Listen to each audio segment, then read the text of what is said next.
ഹരി ഓം ഹരി ഓം ഹരി ഓം.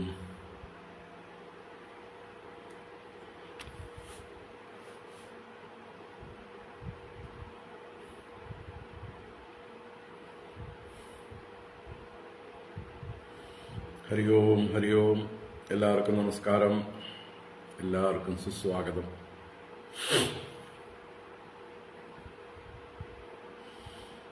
ഓം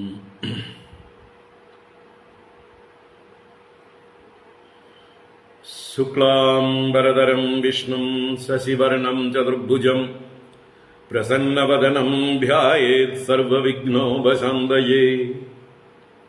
ഗുരവേ സർവലോകാനാം വിഷജേ ഭവരോഗിണാം നിധയേ സർവവിദ്യാനാം ദക്ഷിണാമൂർത്തയേ നമഃ. ജന്മാദ്യസ്യ യതോന്മയാദിതരതശ്ചാർത്ഥേഷ്വഭിജ്ഞസ്വരാട് തേനേ ബ്രഹ്മഹൃദായ ആദികവയേ മുഹ്യന്തി യത്സൂരയഃ. തേജോ വാരിമൃതാം യദാ വിനിമയോ യത്ര ത്രിസർഗോ മൃഷാ ദാംനാ സ്വേന സദാ നിരസ്തകുഹകം സത്യം പരം ധീമഹി.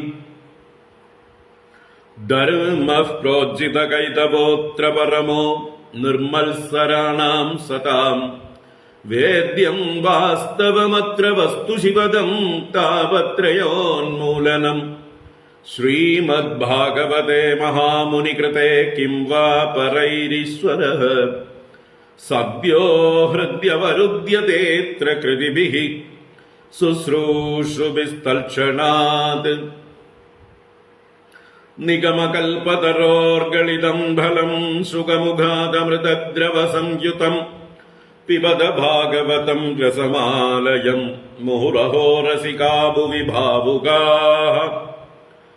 നാരായണം നമസ്കൃത്യ നരം ചൈവ നരോത്തമം ദേവീം സരസ്വതീം വ്യാസം തതോ ജയമുദീരയേത്. യം പ്രവ്രജന്തമനുപേതമപേതകൃത്യം ദ്വൈപായനോ വിരഹകാതര ആജുഹാവ. പുത്രേതി തന്മയതയാ തരവോഭിനേതുഃ തം സർവഭൂതഹൃദയം മുനിമാനതോസ്മി. യസ്വാനുഭാവമഖിലശ്രുതിസാരമേകം അധ്യാത്മദീപമതിതിദീർഷതാം തമോന്തം സംസാരിണാം കരുണയാഃ പുരാണഗുഹ്യം തം വ്യാസസൂനുമുപയാമി ഗുരും മുനീനാം. മൂകം കരോതി വാചാലം പങ്കും ലംഘയതേ ഗിരിം യത്കൃപാതമഹം വന്ദേ പരമാനന്ദമാധവം.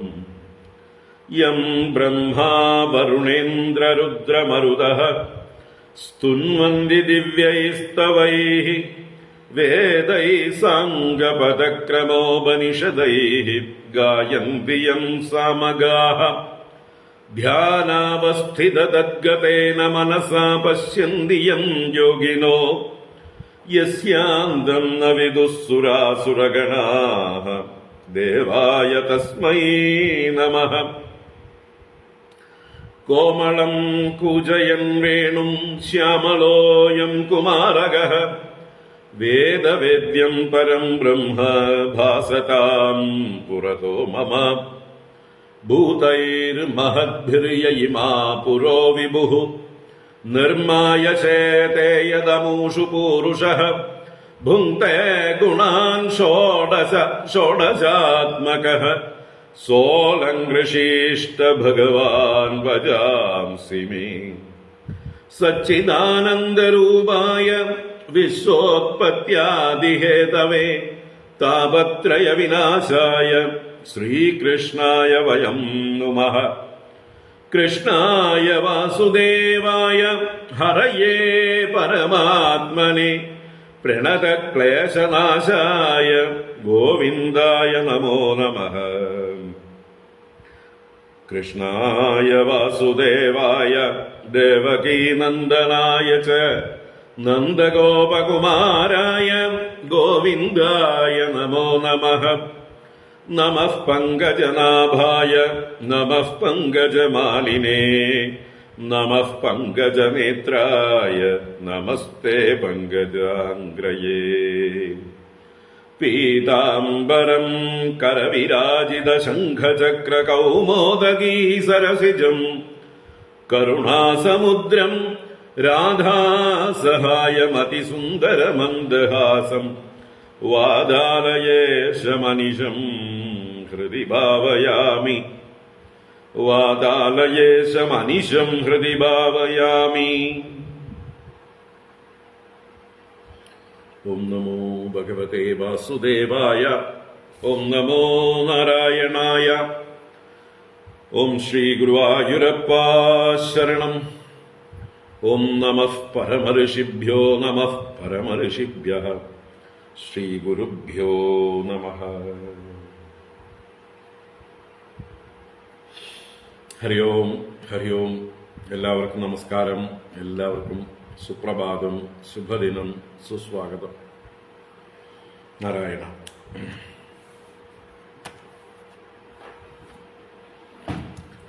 നാരായണ.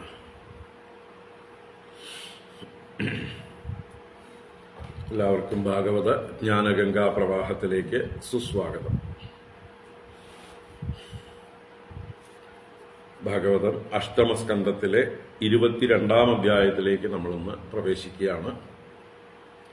വാമനാവതാര ചരിതം അതിന്റെ ഏകദേശം അവസാന ഭാഗത്തേക്ക് അടുക്കുകയാണ്.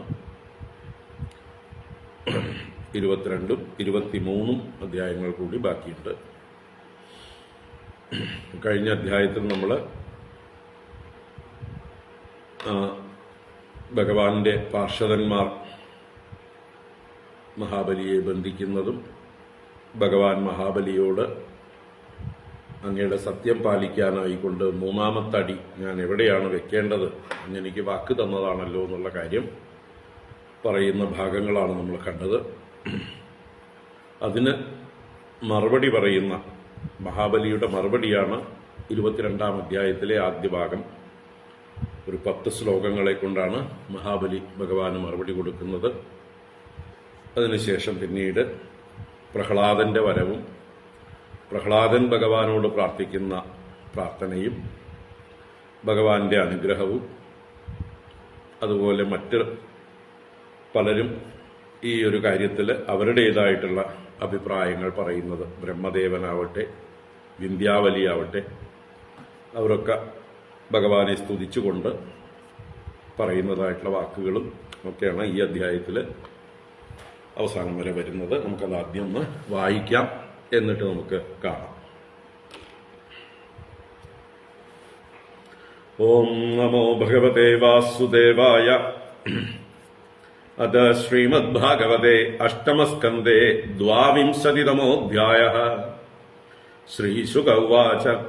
ഏവം വിപ്രകൃതോ രാജൻ ബലിർഭഗവദാസുരഃ ഭിദ്യമാനോപി അഭിന്നാത്മാ പ്രത്യാഹ അവിക്ലവം വചഃ. ബലിരുവാച. യദ്യുത്തമശ്ലോക ഭവാൻ മമേരിതം വാചോ വ്യളീകം സുരവർയമന്യത്തെ കരോമി ഋതം തന്ന ഭവേത് പ്രലംബനം പദം തൃതീയം കുരു ശീർഷ്ണിമേ നിജം ബിഭേമി നാഹം നിരയാത് പദച്യുതോ നപാശബന്ധാത് വ്യസനാത് ദുരത്യയാത് നൈവാർത്തകൃത്സ്രാത് ഭവതോ വിനിഗ്രഹാത് അസാധുവാദാത് വൃഷമുദ്വിജേയത. പുംസാം ശ്ലാഘ്യതമം മന്യേ ദണ്ഡമർഹത്തമാർപ്പിതം യം ന മാതാ പിതാ ഭ്രാത സുഹൃദശ്ചാദിസന്ധിഃ.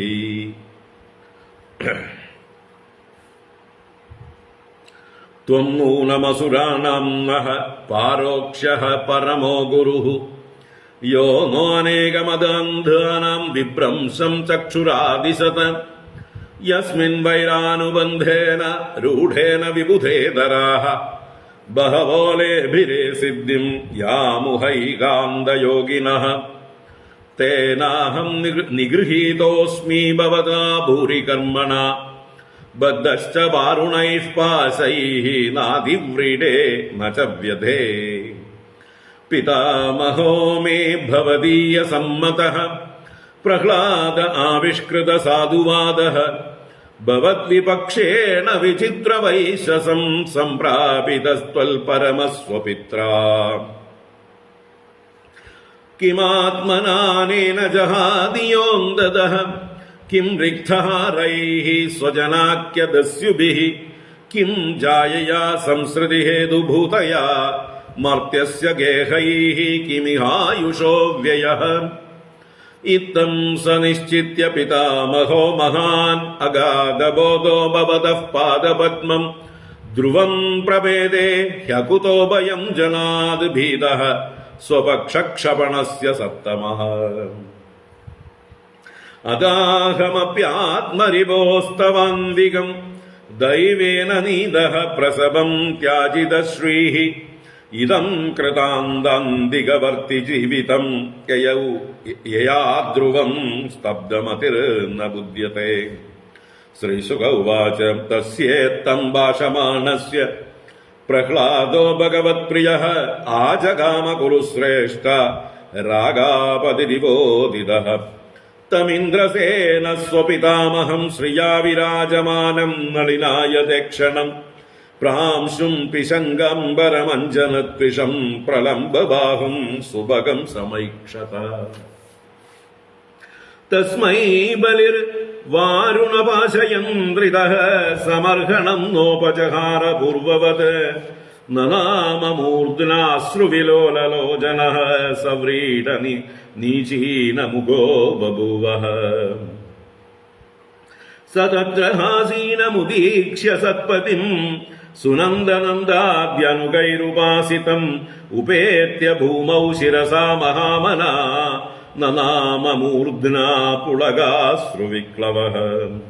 പ്രഹ്ലാദ ഉവാച ത്വയൈവ ദത്തം പദമൈന്ദ്രമൂർജിതം ഹൃതം തദേവാദ്യ തഥൈവ ശോഭനം.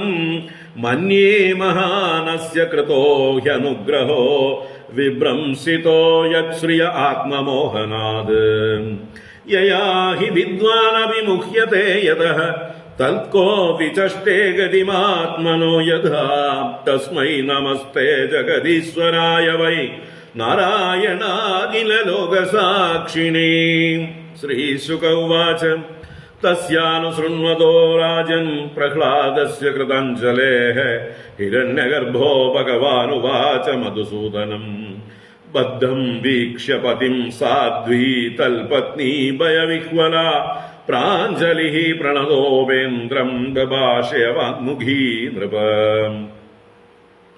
വിന്ധ്യാവലിരുവാച ക്രീഡാർത്ഥമാത്മനൈദം ത്രിജഗത്കൃതം തേ സ്വാമ്യം തു തത്ര കുധിയോപരൈഷ കുര്യുഃ. കർത്തുഃ പ്രഭോസ്തവ കിമസ്യദാവഹന്തി ത്യക്തഹ്രിയ ത്വദവരോപിതകർതൃവാദാഃ. ബ്രഹ്മോവാച ഭൂതഭാവന ഭൂതേശാ ദേവദേവ ജഗന്മയ മുഞ്ചൈനം ഹൃദ സർവസ്വം നായമർഹതി നിഗ്രഹം. കൃഷ്ണാതേ അനേന ദത്താ ഭൂഃ ലോകാ കർമാർജിതാശ്ച യേ നിവേദിതം ച സർവസ്വം ആത്മാ വിക്ലവയാ ധിയാ. യത്പാദയോർ അഷടതീഃ സലിലം പ്രദായ ദൂർവാങ്കുരൈരപി വിധായ സതീം സപര്യാം. അപ്യുത്തമാം ഗതിമസൗ ഭജത്തെ ത്രിലോകീം ദാശ്വാൻ അവിക്ലവമനാഃ കഥം ആർത്തിമൃച്ഛേത്. ശ്രീഭഗവാനുവാച ബ്രഹ്മൻ യമനുഗൃഹ്ണാമി തദ്വിശോ വിധുനോമ്യഹം. യന്മദഃ പുരുഷസ്തബ്ധോ ലോകം മാം ചാവമന്യത്തെ. യദാ കദാചിത് ജീവാത്മാ സംസരൻ നിജകർമ്മഭിഃ നാനായോനിഷ്വനീശോയം പൗരുഷീം ഗതിമാവ്രജേത. ജന്മകർമ്മ വയോരൂപ വിദ്യൈശ്വര്യധനാദിഭിഃ യദ്യസ്യ ന ഭവേത് സ്തംഭഃ തത്രായം മദനുഗ്രഹഃ. മാനസ്തംഭനിമിത്താനാം ജന്മാദീനാം സമന്തതഃ സർവശ്രേയഃ പതി പ്രദീപാനാം ഹന്തമുഖ്യേന്ന മത്പരഃ ഏഷ ദാനവദൈത്യാനാം അഗ്രണീഃ കീർത്തിവർദ്ധനഃ അജയാം മായാം സീതന്നപി ന മുഹ്യത്തെ ക്ഷീണരിക്തശ്ച്യുതസ്ഥാനാത് ക്ഷിപ്തോ ബദ്ധശ്ച ശത്രുഭിഃ ജ്ഞാതിഭിശ്ച പരിത്യക്തോ യാതനാം അനുയാപിതഃ ഗുരുണാ ഭത്സിതഃ ശബ്ദോ ജഹൗ സത്യം ന സുവ്രതഃ ഛലൈരുക്തോ മയാ ധർമ്മോ നായം ത്യജതി സത്യവാക് യേഷ മേ പ്രാപിതസ്ഥാനം ദുഷ്പ്രാപം അമരൈരപി സാവർണേരന്തരസ്യായം ഭവിതേന്ദ്രോ മദാശ്രയഃ താവത് സുതലമധ്യാസ്താം വിശ്വകർമ്മ വിനിർമ്മിതം യന്നാധയോ വ്യാധയശ്ച ക്ലമസ്തന്ത്രാപരാഭവഃ നോപസർഗാനി വസതാം സംഭവന്തി മമേക്ഷയാ ഇന്ദ്രസേന മഹാരാജ യാഹി ഭോ ഭദ്രമസ്തു തേ സുതലം സ്വർഗിഭിഃ പ്രാർത്ഥ്യം ജ്ഞാതിഭിഃ പരിവാരിതഃ ന ത്വാം അഭിഭവിഷ്യന്തി ലോകേശാഃ കിമുദാപരേ ത്വച്ഛാസനാദികാൻ ദൈത്യാൻ ചക്രം മേ സൂദയിഷ്യതി രക്ഷിഷ്യേ സർവതോഹം ത്വാം സാനുഗം സപരിച്ഛദം സദാ സന്നിഹിതം വീര തത്ര മാം ദ്രക്ഷ്യത്തെ ഭവാൻ തത്ര ദാനവദൈത്യാനാം സംഗാത്തെ ഭാവ ആസുരഃ ദൃഷ്ട്വാ മദനുഭാവം വൈ സദ്യത്പുണ്ടോ വിനങ്ക്ഷ്യതി.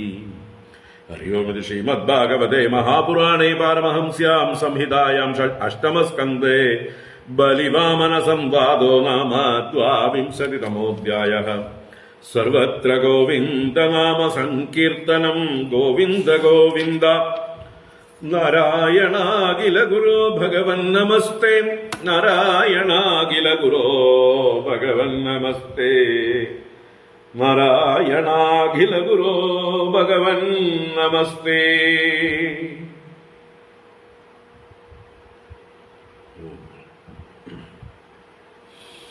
ഹരി ഓം. എല്ലാവർക്കും ഒരിക്കൽ കൂടെ നമസ്കാരം. സുപ്രഭാതം, ശുഭദിനം. ഭാഗവത ജ്ഞാനഗംഗയിലേക്ക് സുസ്വാഗതം, സുസ്വാഗതം. ഹരി ഓം.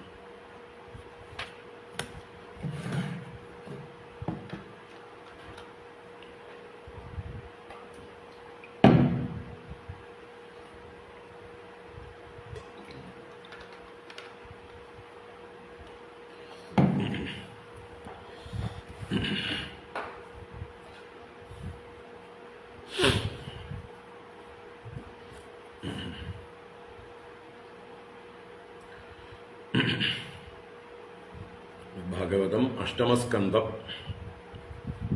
അതിൽ വാമന അവതാര ചരിത്രം 15-ാം അധ്യായം മുതൽ ആരംഭിച്ചു. ഇപ്പൊ നമ്മൾ 22-ാം അധ്യായത്തിലേക്ക് പ്രവേശിക്കുന്നു. അടുത്ത അധ്യായം കൂടിയുണ്ട്. മൊത്തം 9 അധ്യായങ്ങളിലായിട്ടാണ് വാമനാവതാര ചരിതം വർണ്ണിച്ചിരിക്കുന്നത്. ബലിചരിതം അടക്കം, അല്ലെങ്കിൽ മഹാബലി ചരിതം തന്നെയാണ് വിസ്തരിച്ച് വർണ്ണിച്ചിരിക്കുന്നത്.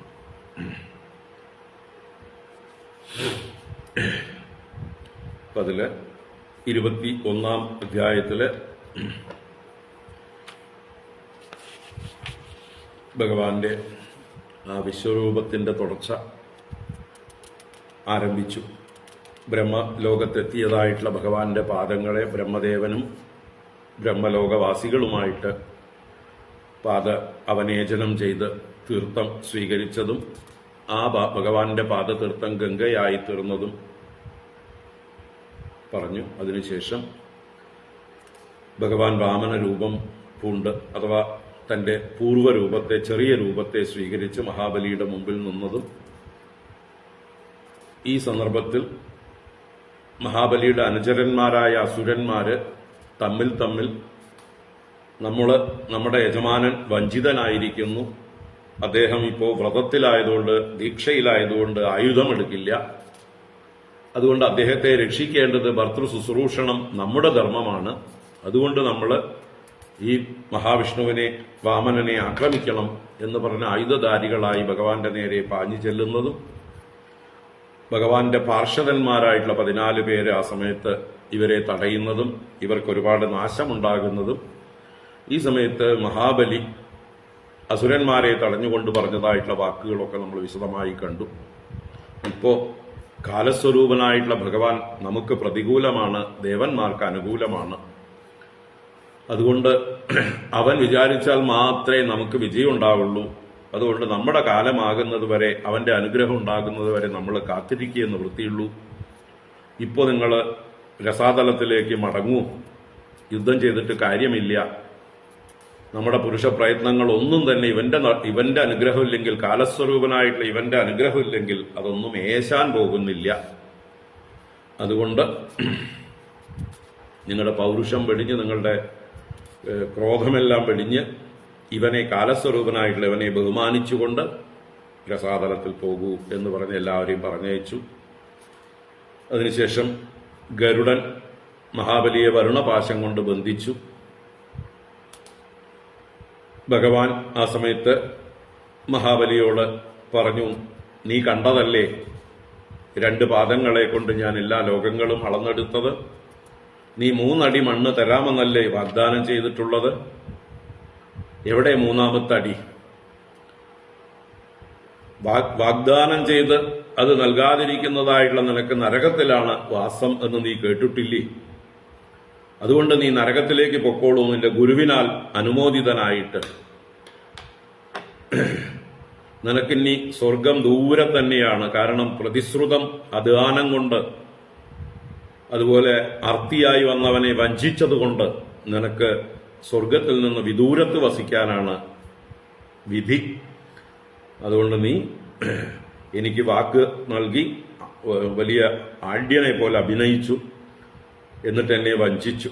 അതുകൊണ്ട് നീ വളരെ കാലം നരകത്തിൽ ചെന്ന് വസിക്കും എന്ന് പറഞ്ഞുകൊണ്ട് ഭഗവാൻ മഹാബലിയെ ഒന്ന് നിന്ദിച്ചുകൊണ്ട് പരീക്ഷിക്കുകയാണ്.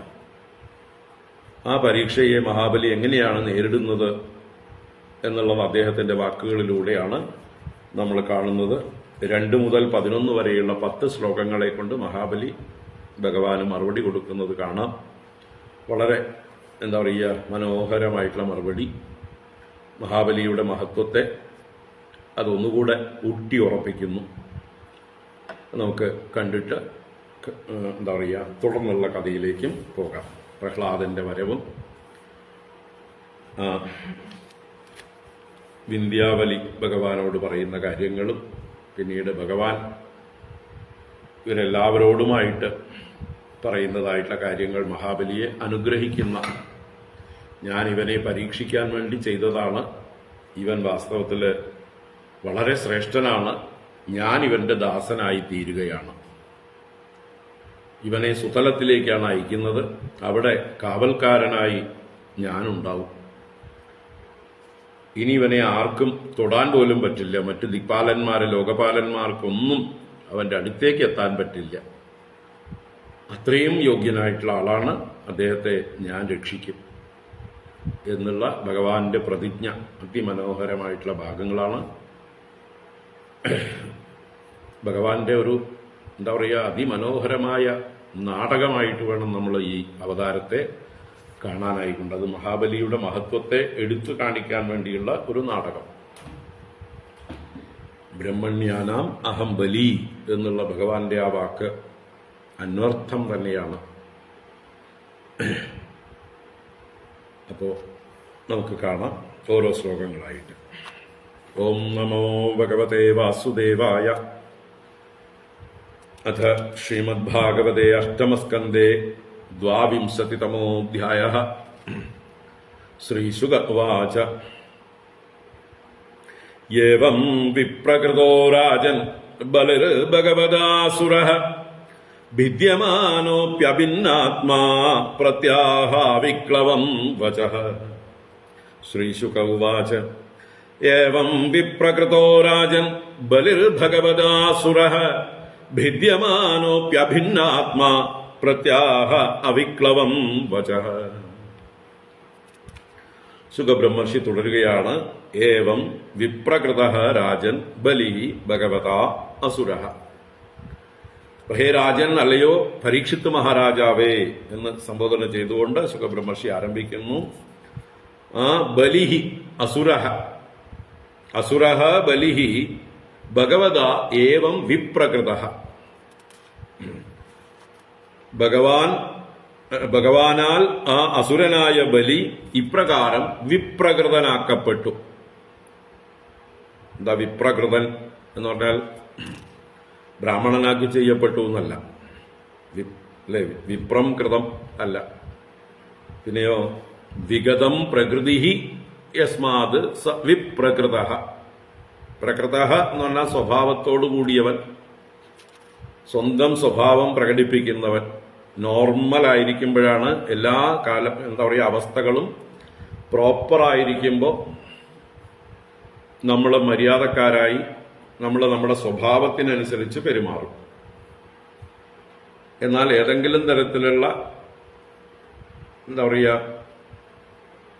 പ്രതികൂല പരിതസ്ഥിതിയിലൊക്കെ നമ്മൾക്ക് നമ്മുടെ സ്വഭാവത്തിന് മാറ്റം വരുത്തേണ്ടി വരും, അല്ലേ? ഇവിടെ അതുപോലെ തന്റെ പ്രകൃതത്തിന് മാറ്റം വരുത്തപ്പെട്ടവൻ ആരാൽ? ഭഗവാനാൽ.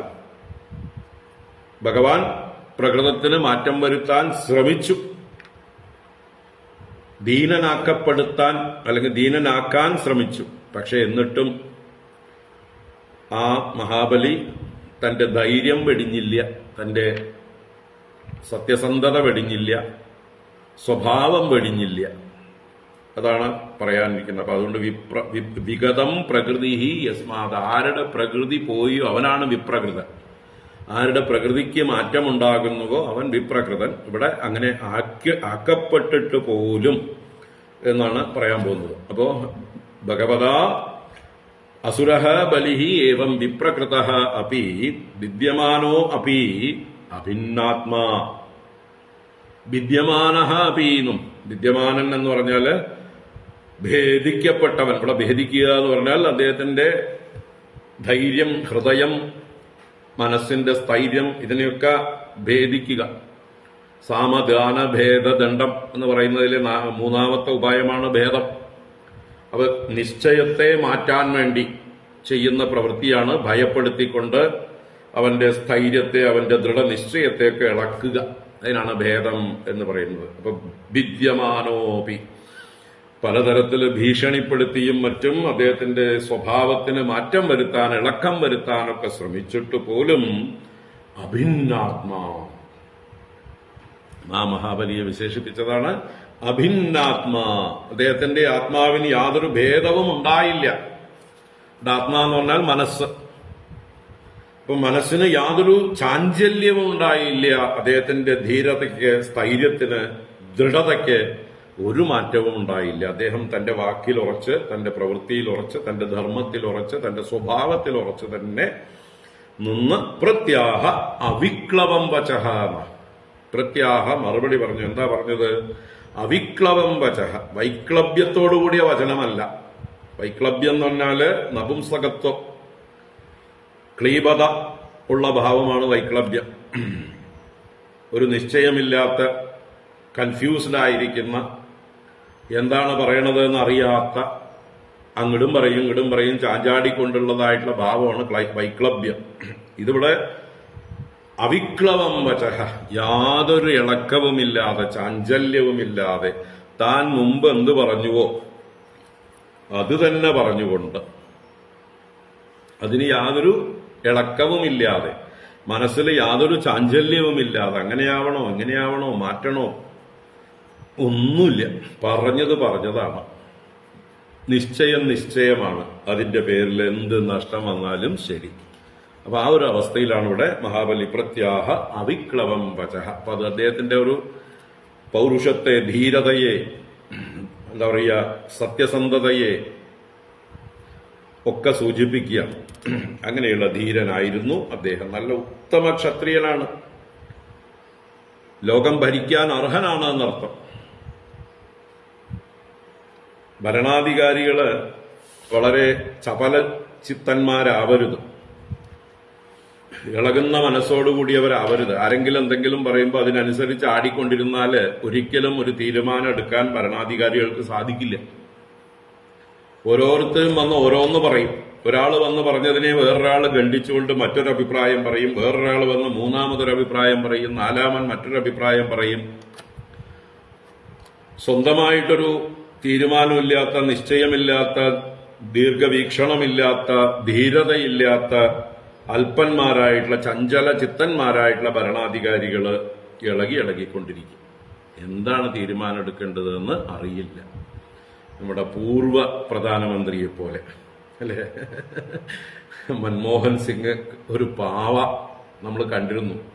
അദ്ദേഹത്തിന് എവിടെയാണ് ഇരിക്കേണ്ടതെന്ന് പോലും അറിയില്ല. അദ്ദേഹം എവിടെ പോയാലും കുറെ നേരം നിൽക്കും. കാരണം വരേണ്ട ഒരാൾ വരാനുണ്ട്. അയാൾ വന്നിട്ട് അയാളുടെ സീറ്റ് പിടിച്ചതിന് ശേഷം വേക്കന്റ് ആയിട്ടുള്ള സീറ്റിൽ ഇരിക്കാൻ പാടുള്ളൂ. ആരാ വരിക? സോണിയാഗാന്ധി വരണം, വന്നിട്ട് അവരുടെ സീറ്റ് കിട്ടണം, അവരെടുത്ത സീറ്റ് അവർ പ്രായം സീറ്റിലിരിക്കും. എന്നിട്ട് ഇദ്ദേഹത്തെ ഒന്ന് നോക്കുക പോലും ഇല്ല. അദ്ദേഹം തൊഴുതു പിടിച്ച് നിൽപ്പുണ്ടാവും. അദ്ദേഹത്തെ ഒന്ന് മൈൻഡ് ചെയ്യുന്ന പോലും ഉണ്ടാവില്ല. ഇരിക്കൂന്ന് പറയില്ല, കണ്ടാ നേരിട്ട് നോക്കിയൊന്നും തൊഴില്ല. ഇതൊക്കെ നമുക്ക് ഇഷ്ടംപോലെ കാണാം, വീഡിയോസ് ഇഷ്ടം പോലെ ഉണ്ട്. അങ്ങനെ ഒരു അവസ്ഥയിലൂടെയാണ് ഭാരതം 10 വർഷം കടന്നുപോയത്. ഭാരതത്തിന്റെ ഏറ്റവും കഷ്ടകാലം എന്നുള്ള അവസ്ഥയായിരുന്നു അത്. ചിന്തിക്കാം. ഇതൊക്കെ കഴിഞ്ഞു വന്ന് ഇപ്പോഴത്തെ ഒരു അവസ്ഥയിൽ വരുമ്പോഴാണല്ലോ നമ്മൾ അറിയുന്നത് ഇങ്ങനെയും ഉണ്ട് പ്രധാനമന്ത്രി, ഇപ്പോഴത്തെ പ്രധാനമന്ത്രിയും ഉണ്ട്. ഇദ്ദേഹം ലോകത്തിൽ എവിടെ ചെല്ലുമ്പോഴും അദ്ദേഹത്തെ എതിരേൽക്കാനും അദ്ദേഹത്തെ കെട്ടിപ്പിടിക്കാനും കൈകൊടുക്കാനും അദ്ദേഹത്തോട് സംസാരിക്കാനും ലോക നേതാക്കന്മാർ മത്സരിക്കുന്നു. അദ്ദേഹത്തിന് ഏറ്റവും പ്രധാന സ്ഥാനം അവർ ഒഴിഞ്ഞു കൊടുക്കുന്നു. അങ്ങനെയുണ്ട് ഒരു ഭരണാധികാരി. ആരാണ് നല്ല ഭരണാധികാരി? തീരുമാനിക്കാം അല്ലെ? ഞങ്ങൾ തീരുമാനിച്ചു കഴിഞ്ഞു, ഞങ്ങൾ വോട്ട് ചെയ്ത് കഴിഞ്ഞു, ഇനിയിപ്പോ മാറ്റാനൊന്നും പറ്റില്ല അല്ലെ? തീരുമാനിക്കാം. നിങ്ങൾക്ക് ഈ വിവേകമുണ്ടെങ്കിൽ, പ്രബുദ്ധരാണെങ്കിൽ ഇതൊക്കെയാണ് നോക്കി കാണേണ്ടത്. അല്ലാതെ ആരെങ്കിലും പറയുന്ന കള്ളക്കഥകളിലൊക്കെ വിശ്വസിച്ച് വർഗീയത വർഗീയത വർഗീയത എന്ന് പറഞ്ഞ് വെറുതെ പറഞ്ഞുകൊണ്ടിരിക്കും. ഇല്ലാത്ത വർഗീയത ഉണ്ടാക്കി പറയും. ഫാസിസം ഫാസിസം ഫാസിസം, ജനാധിപത്യം നശിക്കുന്നു ജനാധിപത്യം നശിക്കുന്നു. വാസ്തവത്തിൽ ജനാധിപത്യം എപ്പോഴാണ് നശിച്ചത്? കഴിഞ്ഞ 10 വർഷം. അതിന് മുമ്പിലത്തെ 10 വർഷമാണ് ജനാധിപത്യം നശിച്ചത്. കാരണം മൻമോഹൻ സിംഗ് എന്നുള്ള പ്രധാനമന്ത്രിയെ ജനങ്ങൾ തെരഞ്ഞെടുത്തതേ അല്ല.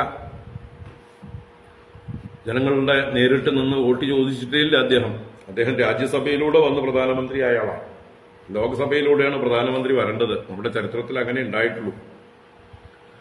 ആകെ കൂടി 10 വർഷം ജനങ്ങളെ നേരിടാതെ, ജനങ്ങളുടെ വോട്ട് നേടാതെ 10 വർഷം ഭരിച്ച ഒരു പ്രധാനമന്ത്രിയായിരുന്നു ആ ബൊമ്മ. അപ്പൊ അദ്ദേഹത്തെ പോലെ ഒരു ഭരണാധികാരി ലോകത്തിൽ എവിടെ ഉണ്ടായിട്ടുണ്ടാവില്ല. അദ്ദേഹം വലിയ പണ്ഡിതനൊക്കെയാണ്. ഏത് വിഷയത്തില്? ഫൈനാൻസ് വിഷയത്തിൽ.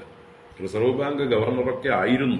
പക്ഷെ എന്നിട്ടും അദ്ദേഹത്തിന് സ്വന്തമായിട്ട് ബുദ്ധി ഉപയോഗിക്കാൻ പറ്റിയില്ല. സ്വന്തം ഡോക്ടറേറ്റോ സ്വന്തം അറിവോ ഒന്നും അദ്ദേഹത്തിന്റെ ഭരണകാലത്ത് പരിഷ്കാരങ്ങളായി ഉപയോഗിക്കാൻ സാധിച്ചിട്ടില്ല. കാരണം അടിമയായിരുന്നു. അപ്പൊ അതുപോലെയുള്ള അടിമകളെ വേണോ ഇനി? അതോ നട്ടലിലുള്ള ആൾക്കാർ വേണോ ഭരണാധികാരികള്? ഇവിടെ ഇത് പറയാൻ കാരണം ഈ മഹാബലി അടുത്ത ഇന്ദ്രനാവാനുള്ള യോഗ്യതയുള്ള ആളാണെന്ന് പറയാനാണ്. എന്തുകൊണ്ട് ഭഗവാൻ അദ്ദേഹത്തെ അടുത്ത ഇന്ദ്രനാക്കി അപ്പോയിന്റ് ചെയ്തു? അടുത്ത മന്വന്തരകാലം മുഴുവൻ 3 ലോകങ്ങളെയും ഭരിക്കാൻ യോഗ്യനായിട്ടുള്ള ഭരണാധികാരിയാണ് അദ്ദേഹം. ആ ഭരണാധികാരി ആവണമെങ്കിൽ ഈ ഗുണങ്ങളൊക്കെ ഉണ്ടായിരിക്കണം. ഇത് ക്ഷത്രിയ ഗുണമാണ്. ഈ ക്ഷത്രിയന്മാരുടെ വീരം, ആ ദൃഢനിശ്ചയം, സത്യസന്ധത, മുന്നോട്ട് വെച്ച കാൽ പിന്നോട്ട് വലിക്കാതിരിക്കുക, കൊടുത്ത വാക്ക് മാറാതിരിക്കുക, ആ വിശ്വാസ്യത നിലനിർത്തുക, ഇതൊക്കെയാണ് ഒരു നല്ല ഭരണാധികാരിക്ക് വേണ്ടത്. അപ്പൊ അതാണ് ഇവിടെ ഇത്രയൊക്കെ ഭഗവാൻ പരീക്ഷിച്ചിട്ടും ഇളക്കാൻ ശ്രമിച്ചിട്ടും വിദ്യമാനഹാപി വിപ്രകൃതഹാപി, വിപ്രകൃതനായിട്ടും പ്രകൃതിയിൽ നിന്ന് ഒരിക്കലും അദ്ദേഹത്തിന് മാറ്റമുണ്ടായില്ല. അദ്ദേഹത്തിന്റെ എല്ലാം നഷ്ടപ്പെട്ട് നിസ്വനായിട്ട് നിൽക്കുമ്പോഴും തല ഉയർത്തി നിൽക്കുകയാണ്. ധീരനായി നിൽക്കുകയാണ്, നട്ടെല്ല് നിവർത്തി തന്നെ നിൽക്കുകയാണ് ക്ഷത്രിയന്റെ ആ ധർമ്മം പ്രകടിപ്പിച്ചുകൊണ്ട്. അപ്പോ ശ്രീശുകൗവാച ഏവം വിപ്രകൃതോ രാജൻ ബലിർഭഗവതാസുരഃ ഭിദ്യമാനോപി അഭിന്നാത്മാ പ്രത്യാഹ അവിക്ലവം വചഃ. ആ മഹാബലിയുടെ വാക്കുകളാണ് ഇനി. ബലിരുവാച യദ്യുത്തമശ്ലോക ഭവാൻ മമേരിതം വചോ വ്യളീകം സുരവർയമന്യതേ കരോമി ഋതം തന്ന ഭവേത് പ്രലംഭനം പദം തൃതീയം കുരു ശീർഷ്ണിമേ നിജം. യദ്യുത്തമശ്ലോക ഭവാൻ മമേരിതം വചോ വ്യളീകം സുരവർയമന്യതേ കരോമി ഋതം തന്ന ഭവേത് പ്രലംബനം പദം തൃതീയം കുരു ശീർഷ്ണിമേ നിജം.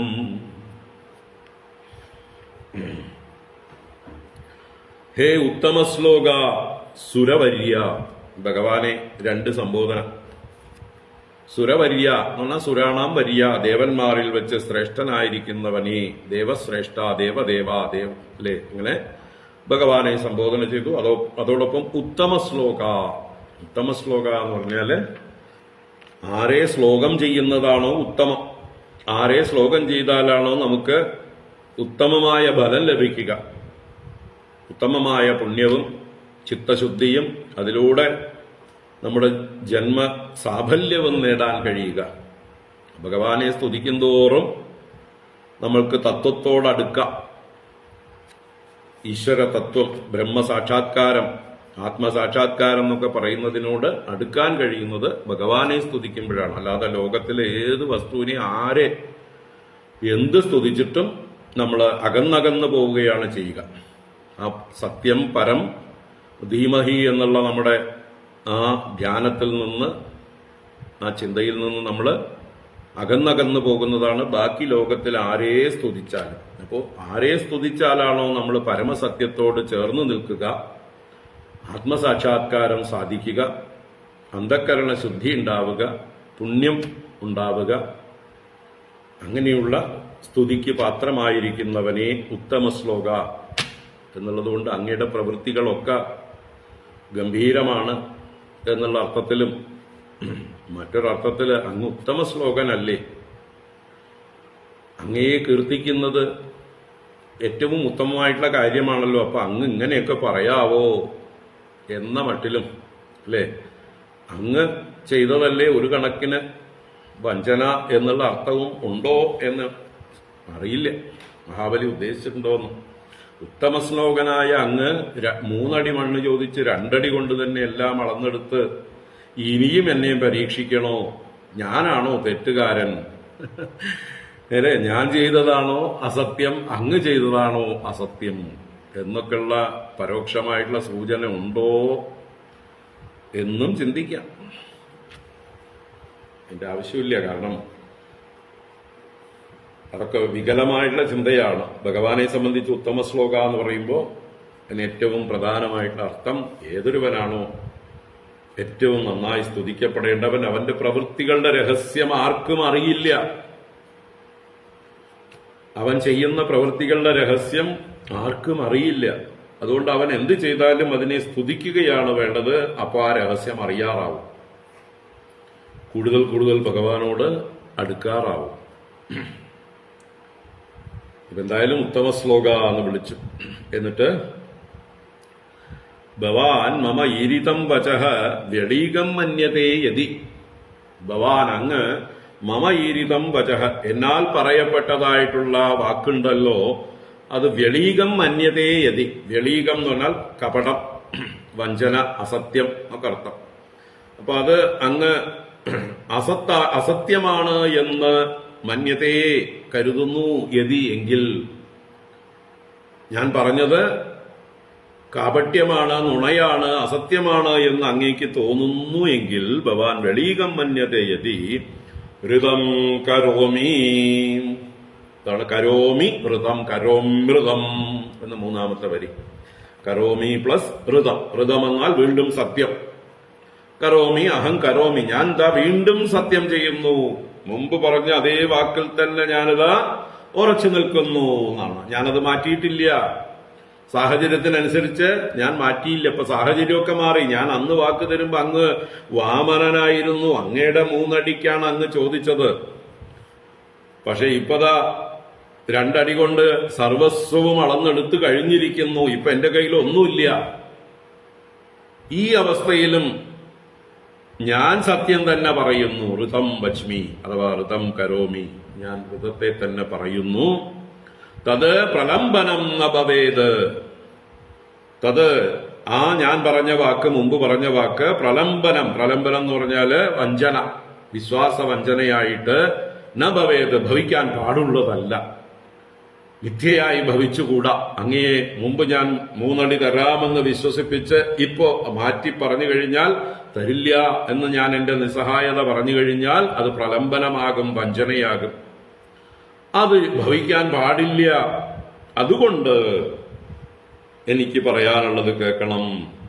എന്റെ കയ്യിൽ ആകെ ഉള്ളതിന്നി എന്റെ സ്വത്തിനേക്കാൾ വലിയ എന്റെ തലയാണ്.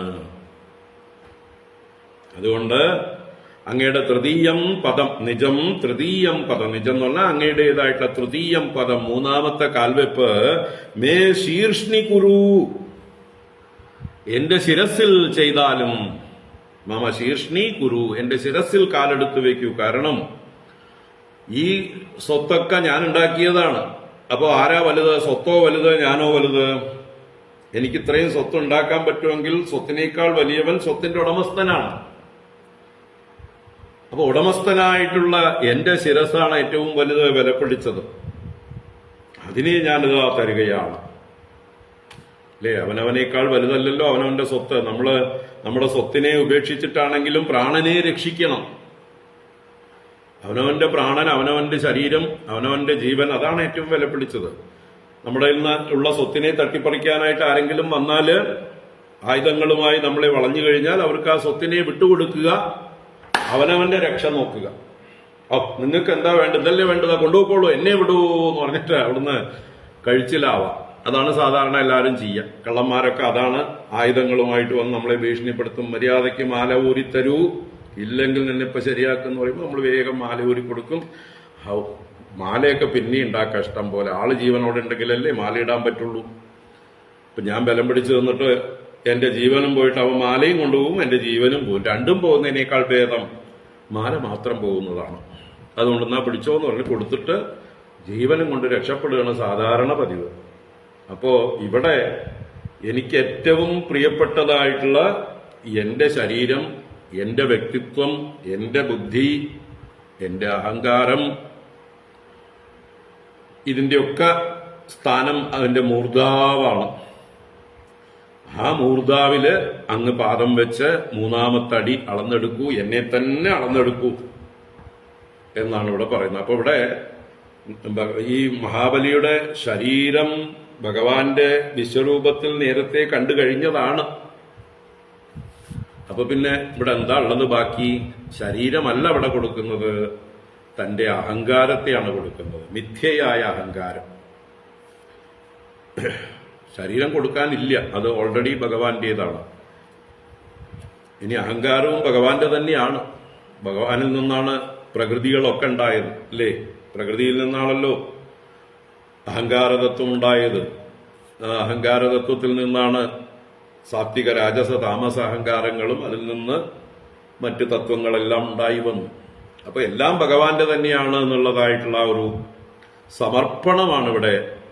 എന്റെ ശിരസിൽ അങ്ങ് പാദം വെച്ച്, എന്തെങ്കിലും അഹങ്കാരം, എനിക്ക് വ്യക്തിത്വം ബാക്കിയുണ്ടെങ്കിൽ, അങ്ങനെ ഒരാൾ പറഞ്ഞിട്ടുണ്ടെങ്കിൽ, ഒരു മഹാബലി എന്ന് പറഞ്ഞ ഒരാൾ ഇങ്ങനെ വാക്ക് പറഞ്ഞിട്ടുണ്ടെങ്കിൽ, ആ മഹാബലിയെ തന്നെ അങ്ങോട്ട് എടുത്തോളൂ. പറഞ്ഞ ആളും എടുത്ത ആളും അങ്ങ് തന്നെ എന്നൊക്കെ ഇതിന് സൂക്ഷ്മ തലത്തില് ചിന്തിക്കാവുന്നതാണ്. എന്തായാലും എന്റെ തലയിൽ തന്നെ കാല് വെച്ചോളൂ. ഞാൻ പറഞ്ഞ വാക്ക് പിൻവലിക്കുന്നില്ല. സത്യം ചെയ്തത് സത്യം ചെയ്ത തന്നെ. അതുകൊണ്ട് എന്നെ സത്യസന്ധനാക്കാൻ വേണ്ടി അങ്ങ് എന്റെ ശിരസിൽ കാലുവെക്കൂ എന്ന് ഭഗവാനോട് അഭ്യർത്ഥിക്കുകയാണ്. തന്നെ സത്യസന്ധനാക്കാനും ധീരനാക്കാനും അനുഗ്രഹിക്കണം എന്നുള്ള ഒരു അപേക്ഷയാണ് ഇവിടെ മഹാബലിയുടെ. ഭാഗത്ത് നിന്ന്. യദ്യുത്തമ ശ്ലോക ഭവാൻമമേരിതം വചോ വ്യളീകം സുരവര്യമന്യത്തെ കരോമിരുതം തന്ന ഭവേത് പ്രലംബനം പദം തൃതീയം കുരുശീഷ്ണിമേ നിജം. ഈ ശ്ലോകത്തെ നമുക്ക് പല രീതിയിൽ വ്യാഖ്യാനിക്കാവുന്നതാണ്. അതിന്റെ ഒന്നും ആവശ്യമില്ല, കുറെ കൺഫ്യൂഷൻ ആക്കാമെന്ന് മാത്രമേ ഉള്ളൂ. ചിന്തിക്കാം, അവനവന് ചിന്തിച്ച് അവനവന് തന്നെ സമാധാനിക്കാം, ഉത്തരം കിട്ടാം. അല്ലാതെ വെറുതെ ഒരാളുടെ ഐഡിയ വേറൊരാളുടെ തലയിലേക്ക് അടിച്ചേൽപ്പിക്കേണ്ട കാര്യമില്ല. ചില കാര്യങ്ങൾ പകർന്നു നൽകാനും വിഷമമായിരിക്കും, മനസ്സിലാവുകയില്ല. അപ്പൊ അതുകൊണ്ട് അവനവൻ തന്നെ ഈ ശ്ലോകത്തിന്റെ ആശയങ്ങളെയൊക്കെ വേണ്ടതുപോലെ ചിന്തിച്ച് അതിന്റെ നന്മകളേക്കെടുക്കുക, വിപരീതമായിട്ട് വ്യാഖ്യാനിക്കാതിരിക്കുക.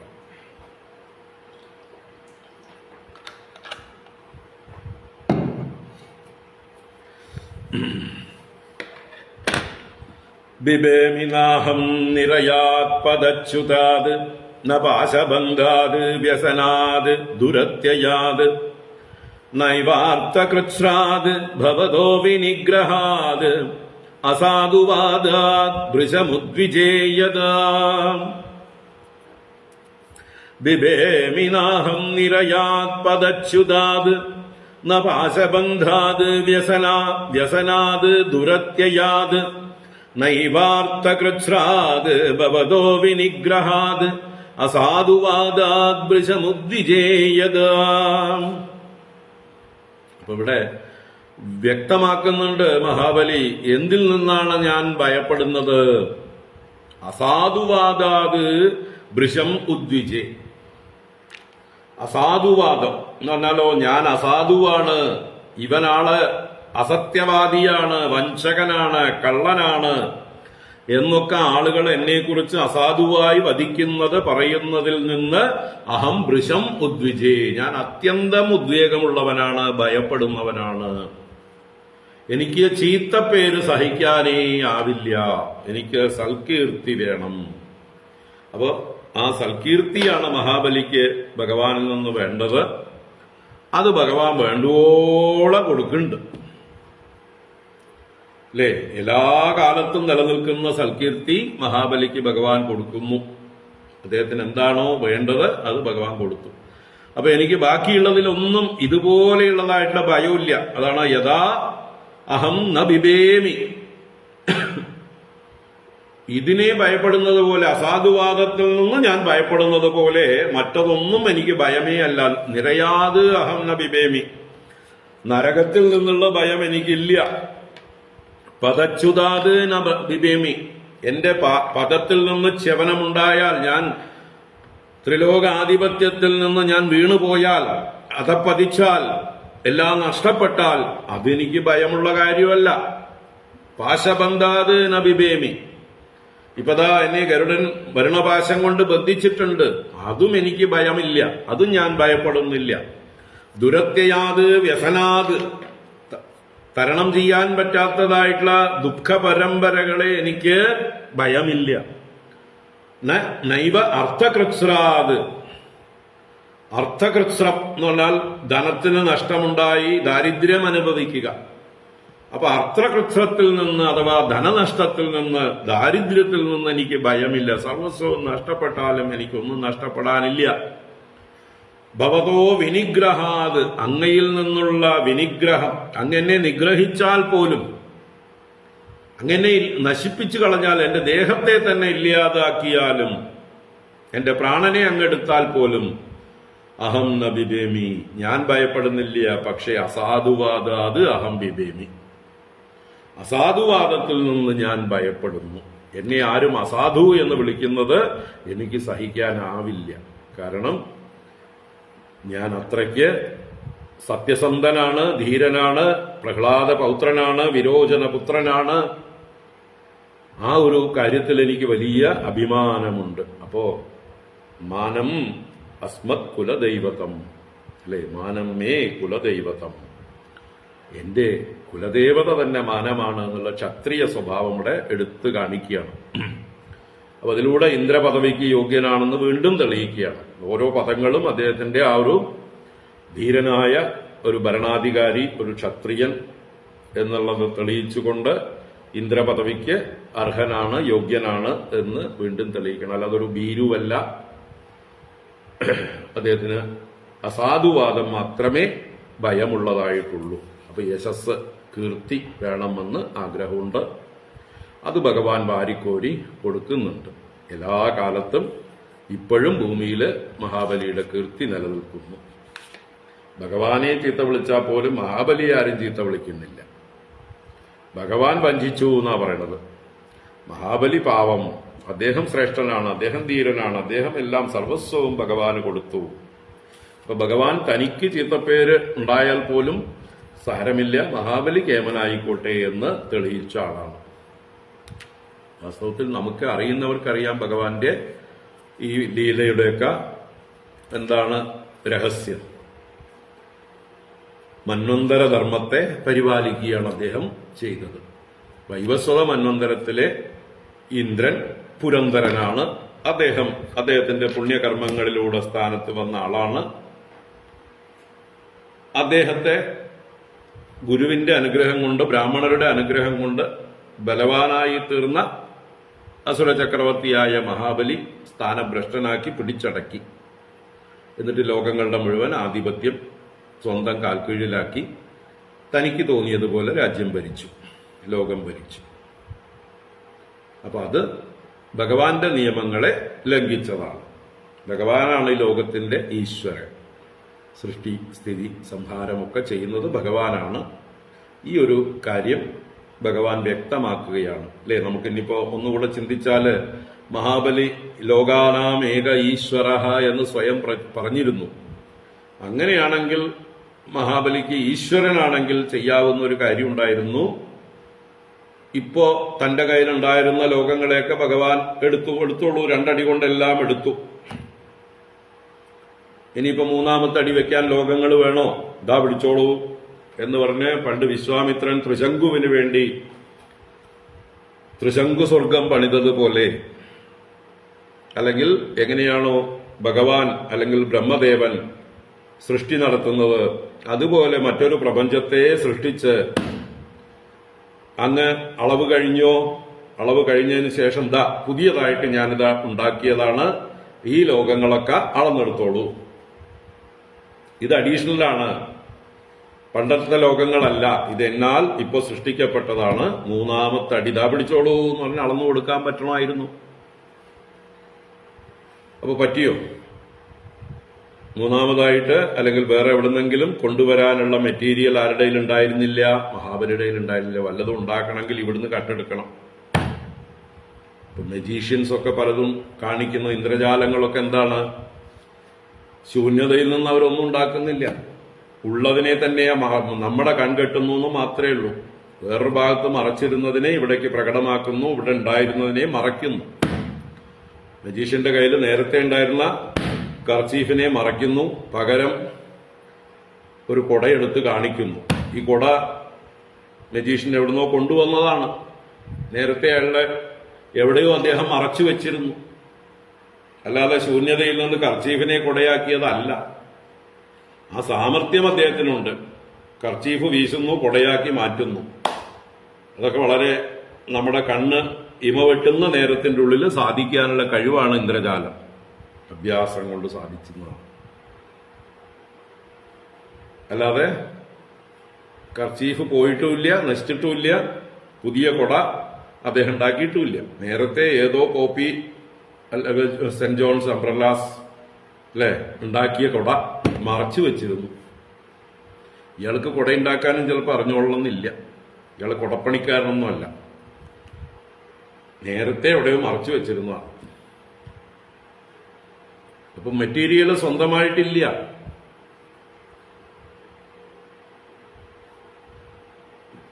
അതുപോലെയാണ് ആരെന്ത് ഇന്ദ്രജാലം കാണിച്ചാലും.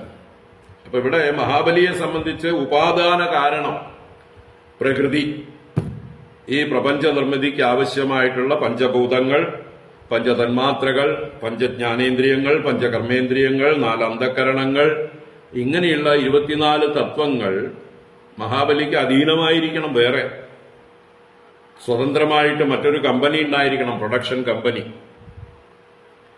ഈ മെറ്റീരിയൽസ് ഉപയോഗിച്ചുകൊണ്ട് ഇനിയൊരു ലോകം സൃഷ്ടിച്ച് എന്നാ പിടിച്ചോ എന്ന് പറഞ്ഞ് കൊടുക്കാനുള്ള കഴിവ് ഉണ്ടാവണം.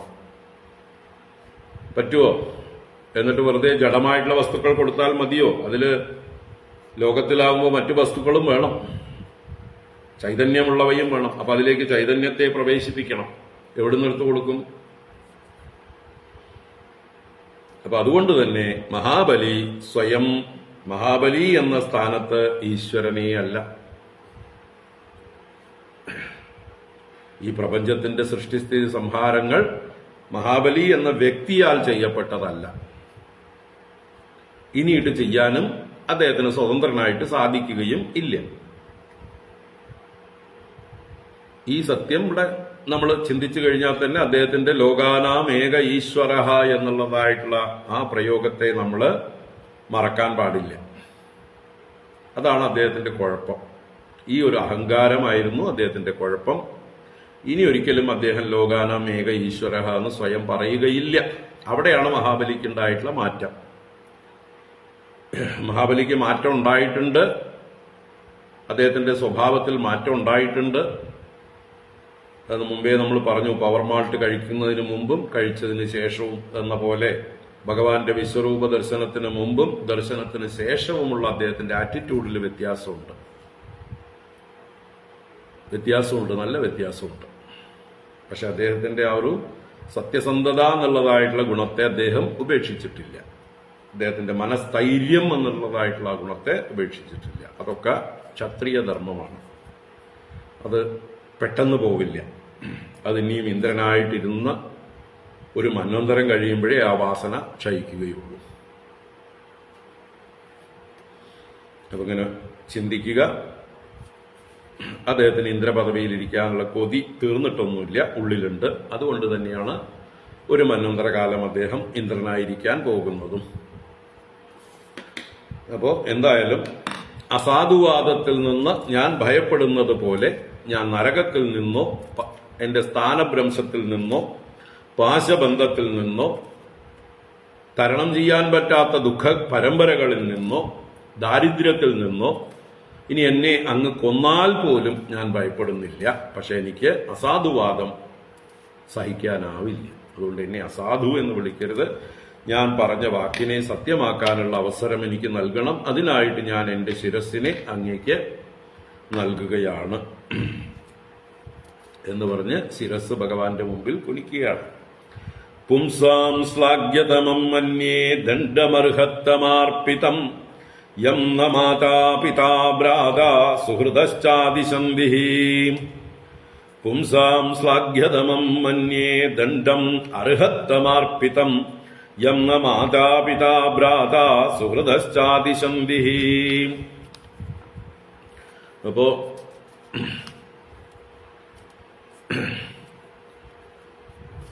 എനിക്ക് അപകീർത്തിയാണ് ഭയം എന്ന് പറഞ്ഞു. അപ്പൊ ഭഗവാനാൽ ശിരസിൽ പാദം വെച്ച് അളന്നെടുക്കപ്പെടുമ്പോൾ നിനക്ക് ലജ്ജയില്ലേ? നിന്റെ സർവസ്വവും നഷ്ടപ്പെട്ട് ഇങ്ങനെ നിൽക്കാൻ, നിന്നെ തന്നെ നഷ്ടപ്പെട്ട് നിൽക്കാൻ നിനക്ക് ലജ്ജയില്ലേ എന്നാണെങ്കിൽ അങ്ങയിൽ നിന്നുള്ള ശിക്ഷ അതിലെനിക്ക് ലജ്ജയേയില്ല. ബാക്കി മറ്റുള്ളവരൊക്കെ നമ്മളെ ശിക്ഷിക്കുന്നത് എന്തെങ്കിലും സ്വാർത്ഥ ലക്ഷ്യത്തോടു കൂടിയായിരിക്കും. പക്ഷെ അങ്ങയുടെ ശിക്ഷ എന്നുള്ളത് എന്നെ അനുഗ്രഹിക്കാൻ വേണ്ടിയിട്ടാണ്. അതുകൊണ്ട് ശ്രേഷ്ഠന്മാരിൽ നിന്ന് കിട്ടുന്ന ശിക്ഷ ശ്ലാഘ്യതമമാണ് എന്നാണ് ഇവിടെ പറയുന്നത്. ഇപ്പൊ നമ്മളെ ഗുരുക്കന്മാരോ മറ്റ് ശിക്ഷിച്ചാൽ അത് നമുക്ക് നല്ലതിനു വേണ്ടിയാണ്, ശ്ലാഘ്യതമമാണ്. ഗുരുവിൽ നിന്ന് കിട്ടുന്ന ശിക്ഷ എന്നുള്ളത് അനുഗ്രഹമായിട്ട് കരുതണം. ഈവൻ ചിലപ്പോൾ അച്ഛനമ്മമാർ പോലും സ്വാർത്ഥത കൊണ്ട് ശിക്ഷിച്ചു എന്ന് വരും. അവർക്കും മക്കള് നന്നാവണം എന്നാണ്. ഇനി മക്കള് നന്നായിട്ട് എന്തിനാണ്? മക്കള് നന്നായിട്ട് വയസ്സുകാലത്ത് ഞങ്ങളെ നോക്കാനാണ് എന്നുള്ളൊരു സ്വാർത്ഥത അച്ഛനമ്മമാരുടെ ഉള്ളിലുണ്ട്.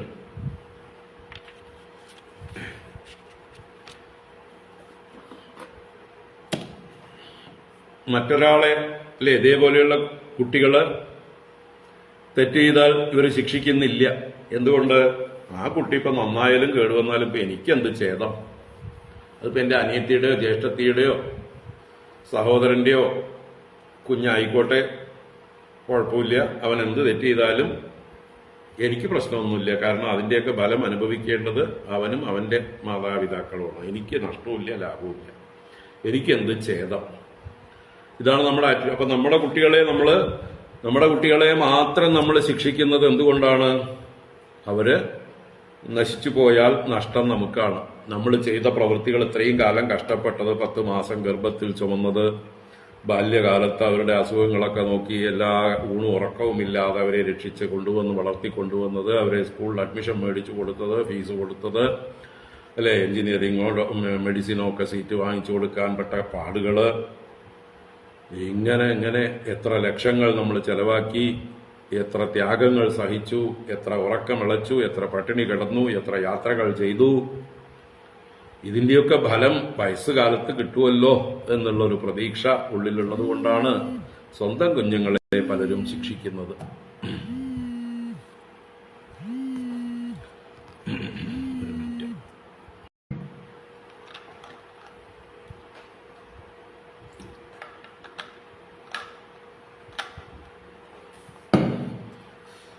അപ്പൊ ഇവിടെ നോക്കൂ, പുംസാം ശ്ലാഘ്യതമം മന്യേ ദണ്ഡം അർഹത്തമാർപ്പിതം ദണ്ഡം പുംസാം ശ്ലാഘ്യതമമിതി അഹം മന്യേ. അർഹത്തമൻ എന്ന് പറഞ്ഞാൽ അർഹണം എന്ന് പറഞ്ഞാൽ പൂജയാണ്. അർഹത്തമൻ പൂജ ചെയ്യാൻ അർഹനായിരിക്കുന്നവൻ, യോഗ്യനായിരിക്കുന്നവൻ, പരമപൂജനീയൻ. അങ്ങനെയുള്ള പൂജനീയന്മാരാൽ അർപ്പിക്കപ്പെട്ട ദണ്ഡം, ശിക്ഷ, അത് പുംസാം മനുഷ്യർക്ക് ശ്ലാഘ്യതമം ഇതി മന്യേ, ഞാൻ ശ്ലാഘ്യതമമായിട്ടാണ് കരുതുന്നത്, നല്ലതിനാണെന്നാണ് കരുതുന്നത്. അതൊരിക്കലും അവിടെ സ്വാർത്ഥതയുടെ ലേശം പോലുമില്ല. യം ഏതൊന്നിനെ ന മാതാ പിതാ ഭ്രാതാ സുഹൃതശ്ച ആദിശന്തിഹി, മാതാവോ പിതാവോ സഹോദരനോ സുഹൃത്തുക്കളോ ഈ ഒരു തരത്തിലുള്ള ദണ്ഡത്തെ അല്ല കൊടുക്കുന്നത്. അപ്പോ ഈ ശ്ലാഘ്യതമത അർഹത്തമന്മാർ ചെയ്യുന്ന ദണ്ഡത്തിന് ഉണ്ട്. മാതാപിതാക്കന്മാർ അവരുടെ പുത്രന്മാരെ ശാസിക്കുന്നതോ ശിക്ഷിക്കുന്നതോ, സഹോദരന്മാർ ജ്യേഷ്ഠന്മാർ അനുജന്മാരെ ശിക്ഷിക്കുന്നതോ, മറ്റ് സുഹൃത്തുക്കളെ ശിക്ഷിക്കുന്നതോ, ബന്ധുക്കളെ ശിക്ഷിക്കുന്നതോ ഒക്കെ ഏതെങ്കിലും തരത്തിലുള്ള സ്വാർത്ഥതയുടെ ലേശം ഉള്ളതുകൊണ്ടാണ്. എന്നാൽ പരമപൂജനീയരായിട്ടുള്ള നിസ്വാർത്ഥന്മാരായുള്ള ആളുകളിൽ നിന്ന് ലഭിക്കുന്നതായിട്ടുള്ള ശിക്ഷ അവന്റെ നന്മയ്ക്കാണ്, ഭാഗ്യസൂചകമാണ്. അതുകൊണ്ട് ഈശ്വരനിൽ നിന്നോ ഈശ്വര തുല്യന്മാരായ ഗുരുക്കന്മാരിൽ നിന്നോ ഉള്ളതായിട്ടുള്ള ശാസനയോ ശിക്ഷയോ ദണ്ഡങ്ങളോ ഒക്കെ അനുഗ്രഹമായിട്ട് ഞാൻ കാണുന്നു എന്ന മഹാബലി ലോകത്തിനെ പഠിപ്പിക്കണം. നമ്മളും അങ്ങനെയാണ് കരുതേണ്ടത്. ചില ഗുരുക്കന്മാരൊക്കെ ആരെങ്കിലും ശാസിച്ചാല് ദേഷ്യം വരും ചില ആളുകൾക്ക് കേട്ടുകഴിഞ്ഞാൽ. നിങ്ങളാരാ ഇവരെ ശാസിക്കാൻ?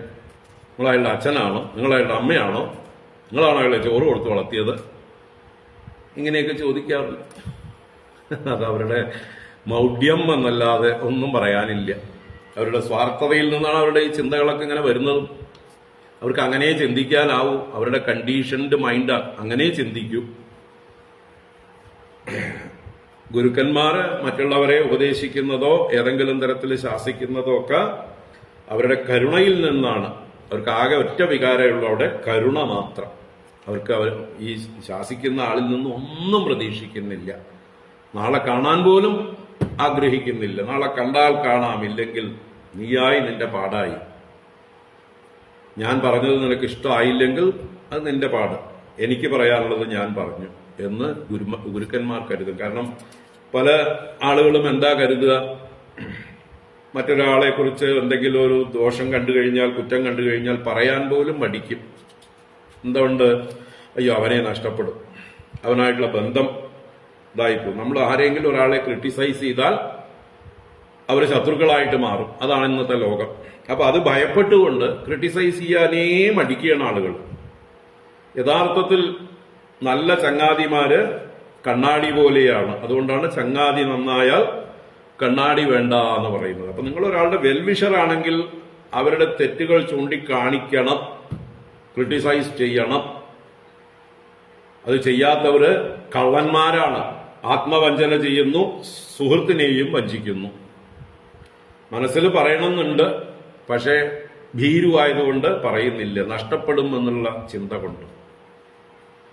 എന്നാൽ ധീരന്മാരായിട്ടുള്ള നിസ്സംഗന്മാരായിട്ടുള്ള ഗുരുക്കന്മാർക്ക് ഒന്നും നഷ്ടപ്പെടാനില്ല. നീ മനസ്സിലാക്കിയ നല്ലത്, നിനക്ക് വേണമെങ്കിൽ സ്വീകരിച്ചോ, നിന്നിൽ നിന്ന് എനിക്കൊന്നും കിട്ടാനില്ല, നീ നഷ്ടപ്പെട്ടാൽ നിനക്ക് നഷ്ടം, എനിക്കൊന്നും നഷ്ടപ്പെടാനില്ല. നീ എന്നെ ഉപേക്ഷിച്ച് പോവണമെങ്കിൽ ആർക്കാ നഷ്ടം? നിനക്ക് തന്നെ നഷ്ടം. എനിക്ക് നിന്നിൽ നിന്ന് ഒന്നും നേടാനില്ല, ഞാൻ നിന്നിൽ നിന്ന് ഒന്നും പ്രതീക്ഷിച്ചിട്ടില്ല. അതുകൊണ്ട് കണ്ടത് പറയുന്നു. വേണമെങ്കിൽ എടുത്തോളൂ, നിന്റെ നന്മയ്ക്കാണ് പറയുന്നത്. ഈ ഒരു ധൈര്യം ഇത് ഗുരുക്കന്മാർക്കേ ഉണ്ടാവുള്ളൂ, നിസ്സംഗന്മാരായിട്ടുള്ള ഗുരുക്കന്മാർക്കേ ഉണ്ടാവുള്ളൂ. ആരിൽ നിന്നും ഒന്നും പ്രതീക്ഷയില്ലാത്ത ഗുരുക്കന്മാർക്കേ ഉണ്ടാവുള്ളൂ. ഇവിടതാ മഹാബലി ആ സത്യം വിളിച്ചു പറയുന്നു. അങ്ങയിൽ നിന്നുള്ളതായിട്ടുള്ള ശിക്ഷ എനിക്ക് ഭൂഷണമാണെന്ന് ഞാൻ കരുതുന്നു. പുംസാം ശ്ലാഘ്യതമം മന്യേ ദണ്ഡമർഹത്തമാർപ്പിതം യം ന മാതാ പിതാ ഭ്രാതാ സുഹൃതശ്ച ആദിശന്തി. അതുകൊണ്ട് അങ്ങ് എന്നെ ശിക്ഷിച്ചാൽ എന്റെ കീർത്തിക്ക് യാതൊരു കളങ്കവും ഉണ്ടാവുന്നില്ല, എന്റെ കീർത്തി വർദ്ധിക്കുന്നു.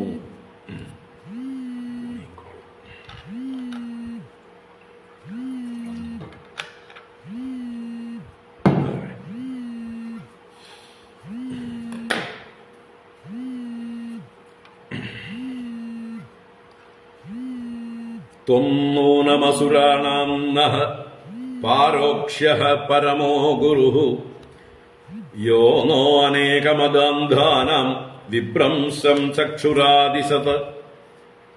ത്വം നൂനമസുരാണാം നഃ പാരോക്ഷ്യഃ പരമോ ഗുരുഃ യോ നോ അനേകമദാന്ധാനാം വിഭ്രംശം ചക്ഷുരാദിശത്.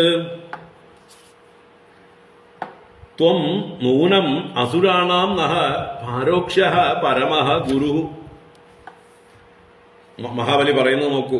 ത്വം അങ്ങ് അസുരാണാം നഃ അസുരന്മാരായ ഞങ്ങൾക്ക് പാരോക്ഷ്യഃ പരമഃ ഗുരുഃ നൂനം ഉറപ്പാണ്.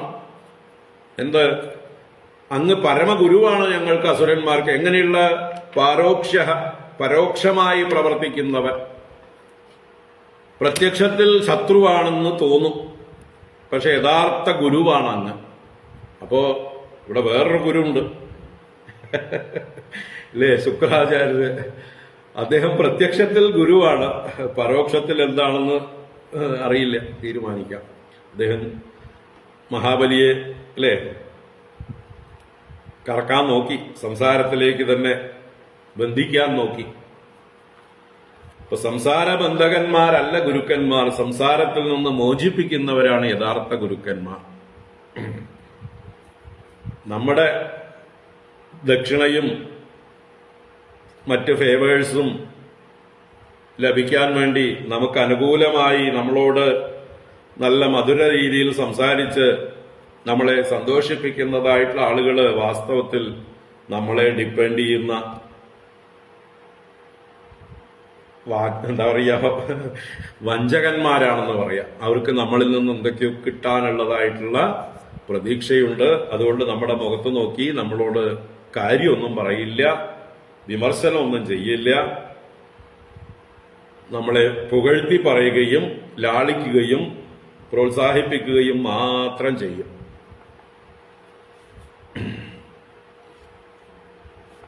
പ്രോത്സാഹിപ്പിക്കണം, വേണ്ടിടത്ത് പ്രോത്സാഹിപ്പിക്കണം, നല്ലതിനെ നല്ലതെന്ന് പറയണം. എന്നാൽ തെറ്റ് കണ്ടാൽ തെറ്റ് തന്നെ എന്ന് പറയാനുള്ള ധൈര്യം ഉള്ളവനാണ് ഗുരു. അപ്പൊ അതുകൊണ്ട് ശുക്രാചാര്യര് സംസാരത്തിൽ ബന്ധിപ്പിക്കുന്ന ആളാണ് അസുരന്മാരുടെ ഗുരു. ഇവിടെ ഭഗവാൻ പരോക്ഷനായിട്ട് ഗുരുവാണെന്നാണ് പറയുന്നത്. മഹാബലി തന്നെയാ പറയുന്നത്. ത്വം നൂനം അസുരാണാം നഃ പാരോക്ഷ്യഃ പരമഃ ഗുരു.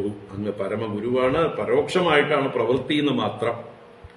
യോ നോ അനേകമതാന്താനാം വിഭ്രംശം ചക്ഷുരാദിശത്. യഹ ഏതൊരു അങ്ങാണോ നഹ അസ്മാകം ഞങ്ങൾ എങ്ങനെയുള്ളവരാണ്? അനേകമതാന്താന, അനേക കാരണങ്ങളെ കൊണ്ട് മതാന്ധന്മാരാണ്. ഏതെങ്കിലും ഒന്നുണ്ടെങ്കിൽ തന്നെ മതം വർദ്ധിക്കും. സമ്പത്ത് മാത്രം മതി ഒരു മനുഷ്യന് മതം വർദ്ധിക്കാൻ. പരാക്രമം, ശക്തിയുണ്ടെങ്കിൽ, വീര്യമുണ്ടെങ്കിൽ അത്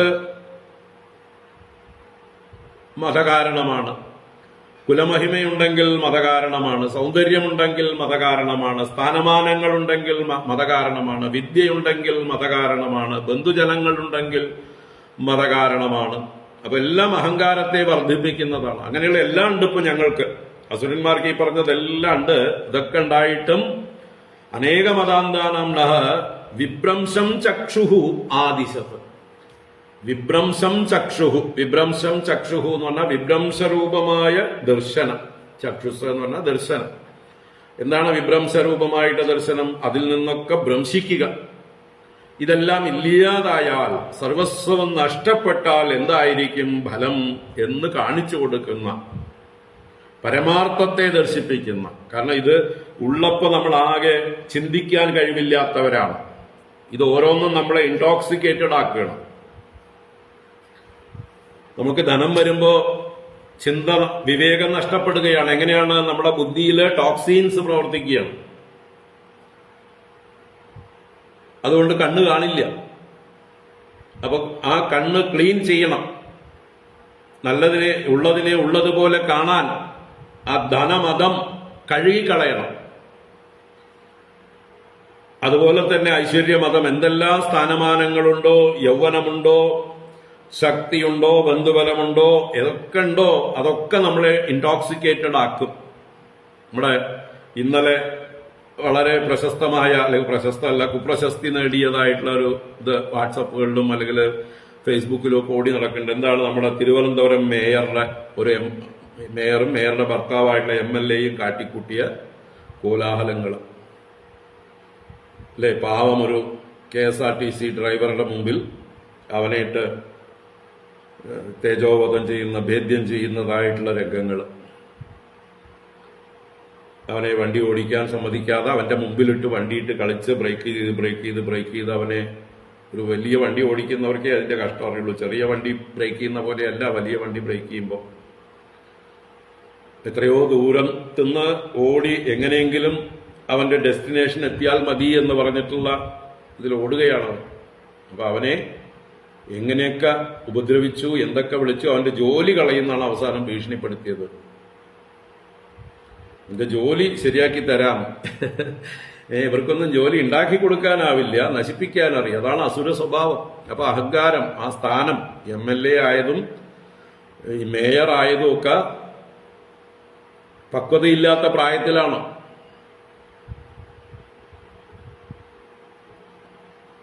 എന്താ പറയുക, കുറെ സമരം ചെയ്ത് തല്ലിപ്പൊളിച്ച് ബസ് കല്ലെറിഞ്ഞും അല്ലെ നാട്ടുകാരുടെ നെഞ്ചത്ത് കയറിയും ചെറുപ്രായത്തിൽ തന്നെ ചില സ്ഥാനങ്ങളൊക്കെ കിട്ടി. അപ്പോ വന്ന വഴിയൊക്കെ മറന്നു. ആര് വോട്ട് ചെയ്തിട്ടാണ് തങ്ങൾ ജയിച്ചത്, തങ്ങൾ ആർക്ക് വിധേയരായി സേവകന്മാരായി പ്രവർത്തിക്കണം എന്ന് മറന്ന്, അതും തൊഴിലാളി പാർട്ടിയുടെ നേതാക്കന്മാരാണ് തൊഴിലാളി വിരുദ്ധമായിട്ടുള്ള പ്രവർത്തികൾ ചെയ്യുന്നത്. ഒരു തൊഴിലാളിയോടാണ് ഈ തട്ടിക്കയറൽ മുഴുവൻ. നിന്റെ തൊഴിൽ ഞങ്ങൾ തെറിപ്പിക്കുന്നു പറയുന്നതാണ് തൊഴിലാളി നേതാക്കന്മാരുടെ ഇന്നത്തെ രീതി. ഇതിന്റെ പേരെന്താണ്? ഇതാണ് മതം, അഹങ്കാരം. കണ്ണ് കാണാതെ ആവുകയാണ്, ഇൻടോക്സിക്കേറ്റഡ് എന്ന് പറയാം. ചിന്തിക്കുക. ഇതുപോലെ നമ്മൾ ചുറ്റും കാണുന്നുണ്ട്, ഇഷ്ടംപോലെ കാണുന്നുണ്ട്. ഓരോ സ്ഥാനമാനങ്ങൾ കിട്ടുമ്പോഴും അല്ലേ, ഒരുത്തൻ ഉദ്യോഗാർത്ഥി ആയിരിക്കുമ്പോൾ ഒരു കമ്പനിയിൽ വന്ന് ജോയിൻ ചെയ്യുമ്പോൾ ഇന്റർവ്യൂവിനൊക്കെ വരുമ്പോൾ എന്തൊരു ഭവ്യതയായിരിക്കും. ഞാൻ എന്ത് പണി ചെയ്താലും എന്ത് പറഞ്ഞാലും ചെയ്തോളാം, ഈ സ്ഥാപനത്തിന്റെ ഉയർച്ചയ്ക്ക് വേണ്ടി ഞാൻ എന്നെ തന്നെ സമർപ്പിക്കുന്നു. നല്ല വാഗ്ദാനങ്ങളൊക്കെയാണ് എഴുതി കൊടുക്കുക ആപ്ലിക്കേഷനിൽ. I will do my level best to serve you എന്നൊക്കെ പറഞ്ഞിട്ടുള്ള നല്ല പ്രോമിസുകളൊക്കെ കൊടുക്കും. അത് കഴിഞ്ഞ് എത്രയും ഒന്ന് കാലുറപ്പിച്ചാലോ പിന്നെ സിന്ദാബാദ് സിന്ദാബാദ്, മുതലാളിത്വം മൂർദാബാദ്, തൊഴിലാളി ഐക്യം സിന്ദാബാദ്. അപ്പൊ ഒരു ജോലി, ചെറിയൊരു ജോലി മതി ഇൻടോക്സിക്കേറ്റഡ് ആക്കാൻ. അപ്പൊ ചെറിയ ചെറിയ കാര്യങ്ങൾ തന്നെ മനുഷ്യനെ മൂഢനാക്കുന്നു. ഇപ്പൊ ഇവിടെ അസുരന്മാര്, ഞങ്ങൾ അസുരന്മാരായതുകൊണ്ട്, എന്തുകൊണ്ടാണ് ആയത്? ഈ പറഞ്ഞ ഇതൊക്കെ ഉണ്ട് ഞങ്ങൾക്ക്. അനേക മതാന്തന്മാരാണ്. അങ്ങനെയുള്ള ഞങ്ങൾക്ക് ഇതെല്ലാം നഷ്ടപ്പെട്ടാൽ എങ്ങനെ ഇരിക്കും എന്നുള്ളതായിട്ടുള്ള പാരമാർത്ഥികമായിട്ടുള്ള ഒരു അനുഭവം ഞങ്ങൾക്ക് തന്നു, ചിന്തിക്കാനുള്ള അവസരമുണ്ടാക്കി തന്നു. ഇതെല്ലാം നശ്വരമാണെന്നുള്ളതായിട്ടുള്ള ബോധം ഞങ്ങൾക്ക് ഉണ്ടാക്കി തന്നു. ഇതെല്ലാം പെർമനന്റ് ആണെന്നാണ് പലരും വിചാരിക്കുന്നത്, അല്ലെ? ഏതെങ്കിലും ഒരു സ്ഥാനം കിട്ടിയാൽ താൻ പെർമനന്റ് ആണ്, ഏതെങ്കിലും ഒരു ഉദ്യോഗം കിട്ടിയാൽ പെർമനന്റ് ആണ്, കുറച്ച് ധനം വന്നാൽ പെർമനന്റ് ആണ്. ഇങ്ങനെ ഓരോന്നും പെർമനന്റ് ആണെന്ന് കരുതുന്നതാണ് മതം. അത് നശിക്കുന്നതാണെന്ന് കാണുന്നതാണ് വിവേകം. എല്ലാം നഷ്ടപ്പെടും, even this will pass away എന്നുള്ള മന്ത്രം എപ്പോഴും ഓർമ്മ വേണ്ടതാണ്. അപ്പോ അങ്ങനെയുള്ള ചക്ഷുസ്, വിഭ്രംശം ചക്ഷുഹു, അത് വിവേകത്തിന്റെ ചക്ഷുസാണ്. അത് ആദിശത് അങ്ങ് ഞങ്ങൾക്ക് നൽകി. സോ അങ്ങ് ഞങ്ങൾക്ക് പരോക്ഷനായിട്ടുള്ള ഗുരുവാണ്. എല്ലാം തട്ടിപ്പറിച്ചു എന്ന് മറ്റുള്ളവരുടെ ദൃഷ്ടിയിൽ തോന്നിയാലും എല്ലാം തട്ടിപ്പറിച്ച് ഞങ്ങളെ തെരുവിൽ നിർത്തിക്കൊണ്ട് ചിന്തിപ്പിക്കുകയാണ് അങ്ങ് ചെയ്തത്. ത്വമ്മൂനമസുരാണാം നഃ പാരോക്ഷ്യഃ പരമോ ഗുരുഃ യോ നോ അനേകമദാന്ധാനാം വിഭ്രംശം ചക്ഷുരാദിശത് യസ്മിൻ വൈരാനുബന്ധേന രൂഢേന വിബുധേതരാഃ ബഹവോ ലേഭിരേ സിദ്ധിം യാമുഹൈകാന്തയോഗിനഃ യസ്മിൻ വൈരാനുബന്ധേന രൂഢേന വിബുധേതരാഃ ബഹവോ ലേഭിരേ സിദ്ധിം യാമുഹൈകാന്തയോഗിനഃ. ഇനി യസ്മിൻ ഏതൊരു ഭഗവാന്റെ നേർക്ക് വൈരാനുബന്ധേന രൂഢേന വിബുധേതരാഃ, വിബുധേതരാഹ ദേവന്മാരിൽ നിന്ന് ഇതരന്മാർ, അസുരന്മാര്. അപ്പൊ രൂഢേന വൈരാനുബന്ധേന, വളരെ രൂഢമായ ശത്രുതാഭാവം. എന്തുകൊണ്ട്? മതം കൊണ്ടുണ്ടായതാണ്, അഹങ്കാരം കൊണ്ടുണ്ടായ ഭഗവാനുമായിട്ടുള്ള വൈരാനുബന്ധം. അതുകൊണ്ട് തന്നെ അവർക്ക് ബഹവോ ലേഭിരേ സിദ്ധി. അപ്പൊ ഭഗവാനോട് ഇനിയിപ്പോ അഥവാ വൈരമുണ്ടായാൽ പോലും അത് സിദ്ധിക്ക് കാരണമാകുന്ന പറയണത്. പൂർവീകരായ ഒരുപാട് അസുരന്മാർക്ക് സിദ്ധിയെ ലഭിച്ചു. യാമുഹ ഏകാന്തയോഗിനഃ. അപ്പൊ പിന്നെ ഏകാന്തയോഗികൾ പറയേണ്ടതുണ്ടോ എന്നുള്ള ചോദ്യവും, അല്ലെങ്കിൽ ഏതൊരുവനെ ഏകാന്തയോഗികൾ പ്രാപിച്ചുവോ, ഒരുപാട് ബഹവഹ ഏകാന്തയോഗിനഃ യാം സിദ്ധിം ലേഭിരേ, ഒരുപാട് ഏകാന്തയോഗികൾ ഏതൊരു സിദ്ധിയെ പ്രാപിച്ചുവോ താം സിദ്ധിം യസ്മിൻ രൂഢേന വൈരാനുബന്ധേന വിബുധേതരാഹ ലേഭിരേ. ഏതൊരു ഭഗവാന്റെ നേർക്കുള്ള രൂഢമായിട്ടുള്ള വൈരാനുബന്ധം കൊണ്ട് അതേ സിദ്ധിയെ ലഭിച്ചു. ആർക്കൊക്കെ? നമ്മുടെ ഹിരണ്യകശിപു മുതലായിട്ടുള്ളവർ ഭഗവാനെ തന്നെ വൈരാനുബന്ധം കൊണ്ട് ധ്യാനിച്ച് ഭഗവാന്റെ അനുഗ്രഹത്തിന് പാത്രീഭവിച്ചു. ഭഗവാനെ ചിന്തിച്ച് ഭഗവത് അനുഗ്രഹത്തിന് പാത്രീഭവിച്ചവരായി. അപ്പോ ഭക്തന്മാർ ഭഗവാനെ ഭക്തിഭാവത്തിൽ എപ്പോഴും ധ്യാനിക്കുന്നു. അസുരന്മാർ ഭഗവാനോടുള്ള ശത്രുത കൊണ്ട് ഭഗവാനെ ധ്യാനിക്കുന്നു. അപ്പോൾ ആ ശത്രുതയും നല്ലതാണ്, ഭഗവാനെ നിരന്തരം ചിന്തിക്കാൻ കഴിയുകയാണെങ്കിൽ. അപ്പോൾ ശത്രു ബന്ധു എന്നുള്ളതൊന്നും വ്യത്യാസമില്ല. ലക്ഷ്യത്തിൽ രണ്ടുപേരും ഭഗവാനെ തന്നെയാണ് പ്രാപിക്കുന്നത്, ഭഗവാന്റെ അനുഗ്രഹത്തെ തന്നെയാണ് പ്രാപിക്കുന്നത്. തേനാഹം നിഗൃഹീതോസ്മി ഭവതാ ഭൂരി കർമ്മണ ബദ്ധശ്ച വാരുണൈഃ പാശൈഃ നാതിവ്രീഡേ ന ച വ്യധേ. തേനാഹം നിഗൃഹീതോസ്മി ഭവതാ ഭൂരി കർമ്മണ ബദ്ധശ്ച വാരുണൈഃ പാശൈഃ നാതിവ്രീഡേ ന ച വ്യധേ. അങ്ങനെയുള്ള ഭൂരികർമ്മണ തേന ഭവതാ അഹം നിഗൃഹീതഃ. ഭൂരികർമ്മണ തേന ഭവത, വലിയ വലിയ കർമ്മങ്ങൾ ചെയ്യുന്നവനായ അങ്ങയാൽ, അതേ അങ്ങയാൽ, എന്റെ പൂർവീകനായ ഹിരണ്യകശിപുവിനൊക്കെ മോക്ഷം കൊടുത്ത അങ്ങയാൽ അഹം നിഗൃഹീത, ഞാനിപ്പതാ നിഗ്രഹിക്കപ്പെട്ടിരിക്കുന്നു. നിഗ്രഹിക്കുക എന്ന് പറഞ്ഞാൽ നിതരാൻ ഗ്രഹിക്കുക, നല്ലതുപോലെ അടക്കപ്പെട്ടിരിക്കുന്നു, വശീകരിക്കപ്പെട്ടിരിക്കുന്നു, അങ്ങയുടെ അധീനത്തിലാക്കപ്പെട്ടിരിക്കുന്നു. വാരുണൈഹി പാശൈഹി ബദ്ധഃ ചാസ്മി, വരുണപാശങ്ങളാൽ ഞാൻ ബദ്ധനുമായിരിക്കുന്നു. എന്നാൽ ആ വിഷയത്തിൽ അഹം ന അതിവ്രീഡേ ന വ്യതേച്ച, എനിക്ക് അതിവ്രീഡയുമില്ല. വ്രീഡ എന്ന് പറഞ്ഞാൽ ലജ്ജ. ഞാൻ ആ വിഷയത്തിൽ അങ്ങയാൽ ബന്ധിക്കപ്പെട്ടത് കൊണ്ട് ഞാൻ ലജ്ജിതനല്ല. ന വ്യതേ, എനിക്ക് വ്യതയുമില്ല, എനിക്ക് ദുഃഖവുമില്ല.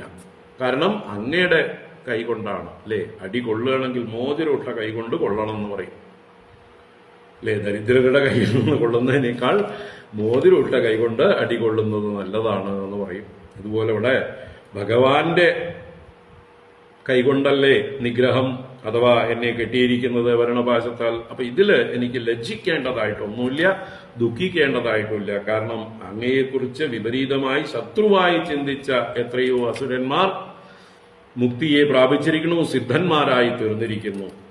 ഭക്തന്മാരും അങ്ങയെ സ്ഥിരമായി ചിന്തിച്ച് മുക്തന്മാരായിരിക്കുന്നു. അപ്പൊ പിന്നെ ആ അങ്ങയുടെ അനുഗ്രഹമായിട്ടേ ഞാനിത് കരുതുന്നുള്ളൂ. എനിക്ക് ലജ്ജയില്ല, വ്യതയും ഇല്ല. ഇനി തന്റെ പിതാമഹനെ പ്രഹ്ലാദനെ കോട്ട് ചെയ്തുകൊണ്ട് ആ പ്രഹ്ലാദന്റെ പൗത്രൻ എന്നുള്ള ഒരു കരുണ വാത്സല്യം അതല്ലേ അങ്ങ് എന്നോട് കാണിച്ചത് എന്നാണ്. ഞാൻ വാസ്തവത്തിൽ അർഹനൊന്നുമല്ല അങ്ങയുടെ അനുഗ്രഹത്തിന്, പക്ഷെ അങ്ങ് എന്നെ അനുഗ്രഹിച്ചിരിക്കുന്നു. അതിന് കാരണം ഞാൻ പ്രഹ്ലാദന്റെ പൗത്രനായതാണെന്ന് 3 ശ്ലോകങ്ങളെ കൊണ്ട് നിരൂപിക്കുകയാണ്. പിതാമഹോ മേ ഭവദീയ സമ്മതഃ പ്രഹ്ലാദ ആവിഷ്കൃത സാധുവാദഃ ഭവദ്വിപക്ഷേണ വിചിത്രവൈശസം സംപ്രാപിതസ്ത്വൽപരമസ്വപിത്രാ. പിതാമഹോ മേ ഭവദീയ സമ്മതഃ പ്രഹ്ലാദ ആവിഷ്കൃത സാധുവാദഃ ഭവദ്വിപക്ഷേണ വിചിത്രവൈശസം സംപ്രാപിതസ്ത്വൽപരമസ്വപിത്രാ. ഇത് ദണ്ഡമാണെന്ന് മറ്റുള്ളവർക്ക് തോന്നുമെങ്കിലും ഇതിനെ ഞാൻ അനുഗ്രഹമായിട്ട് കരുതുന്നു. കാരണം പ്രഹ്ലാദ പൗത്രനായ എന്നോട് അങ്ങ് കാണിച്ച കാരുണ്യം. ഭവദീയ സമ്മതഃ ആവിഷ്കൃത സാധുവാദഃ ത്വൽപരമഃ മേ പിതാമഹഃ. പിതാമഹോ മേ പിതാമഹഃ, എന്റെ പിതാമഹൻ, എന്റെ അച്ഛൻ വിരോചനൻ, അദ്ദേഹത്തിന്റെ അച്ഛൻ പ്രഹ്ലാദൻ.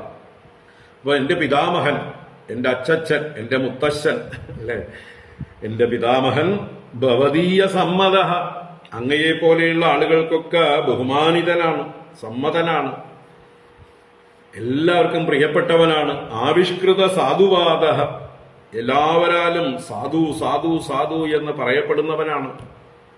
എല്ലാ ജനങ്ങളും പ്രഹ്ലാദനെ കുറിച്ച് നല്ലവൻ നല്ലവൻ നല്ലവൻ, ഉത്തമൻ ഉത്തമൻ ഉത്തമൻ എന്നാണ് പറയുന്നത്, ശത്രുക്കളായ ദേവന്മാരടക്കം. അപ്പൊ എല്ലാവരെ കൊണ്ടും പ്രകാശിപ്പിക്കപ്പെട്ട സാധുവാദത്തോടു കൂടിയവനാണ് എന്റെ പിതാമഹൻ. ത്വൽപരമഃ, അങ്ങയെ തന്നെ പരമമായി കരുതിയിരിക്കുന്നവനാണ് എന്റെ പിതാമഹൻ. അങ്ങയെ തന്നെ പരിപൂർണമായി ആശ്രയിച്ചിരിക്കുന്നവൻ, അച്ഛനെ പോലും ഉപേക്ഷിച്ചുകൊണ്ട് അല്ലെ, അച്ഛനോടുള്ള മമത വെടിഞ്ഞുകൊണ്ട് ഭഗവാനെ തന്നെ പരമനായി കരുതിയവനാണ് പ്രഹ്ലാദൻ. ത്വൽപരമഃ, അങ്ങനെയുള്ള എന്റെ പിതാമഹൻ പ്രഹ്ലാദഃ, ആ പ്രഹ്ലാദൻ ഭവദ്വിപക്ഷേണ സ്വപിത്ര വിചിത്ര വൈശസം സംപ്രാപിതഃ. ഭവദ്വിപക്ഷേണ സ്വപിത്ര, അങ്ങയുടെ ശത്രുവായ വിപക്ഷനായ സ്വന്തം പിതാവിനാൽ എന്ന് വെച്ചാൽ ഹിരണ്യകശിപുവിനാൽ ആ പ്രഹ്ലാദൻ വിചിത്ര വൈശസം സംപ്രാപിത, വിചിത്രങ്ങളായ വൈശസങ്ങൾ, വൈശസം എന്ന് പറഞ്ഞാൽ ഹിംസ. അപ്പൊ പലതരത്തിലുള്ള ഹിംസയെ പ്രാപിച്ചു, പലതരത്തിലുള്ള പീഡകള് ആ ഹിരണ്യകശിപു ചെയ്തു. പക്ഷെ എന്നിട്ടും അദ്ദേഹം കുലുങ്ങിയില്ല. അതൊക്കെ അദ്ദേഹം നല്ലതിനായിട്ട് കരുതി, ഈശ്വര അനുഗ്രഹമായിട്ട് കരുതി. അതാണ് തുടർന്നും പറയണത്. കിമാത്മനാനേന ജഹാദിയോന്തദഃ കിം റിക്തഹാരൈ സ്വജനാക്യദസ്യുഭിഃ കിം ജായയാ സംസൃതി ഹേതുഭൂതയാ മർത്യസ്യ ഗേഹൈ കിമിഹായുഷോ വ്യയഃ.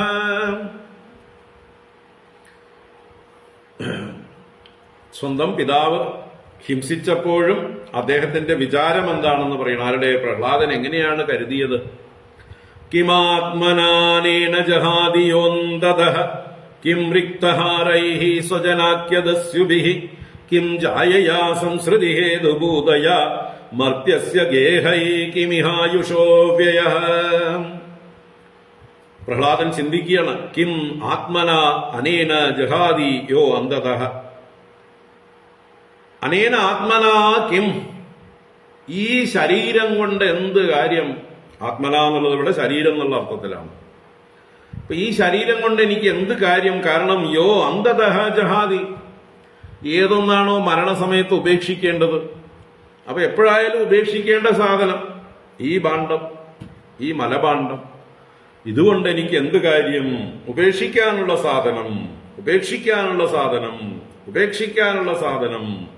ഇത് പറഞ്ഞു പഠിക്കുക. ശരീരം എന്ന് പറയുമ്പോൾ തന്നെ ഉപേക്ഷിക്കാനുള്ളത്, ജീർണമായി പോകുന്നത്. ശീര്യതേതി ശരീര, ദഹ്യതേതി ദേഹ. ഇത് പോവാനുള്ളതാണ്.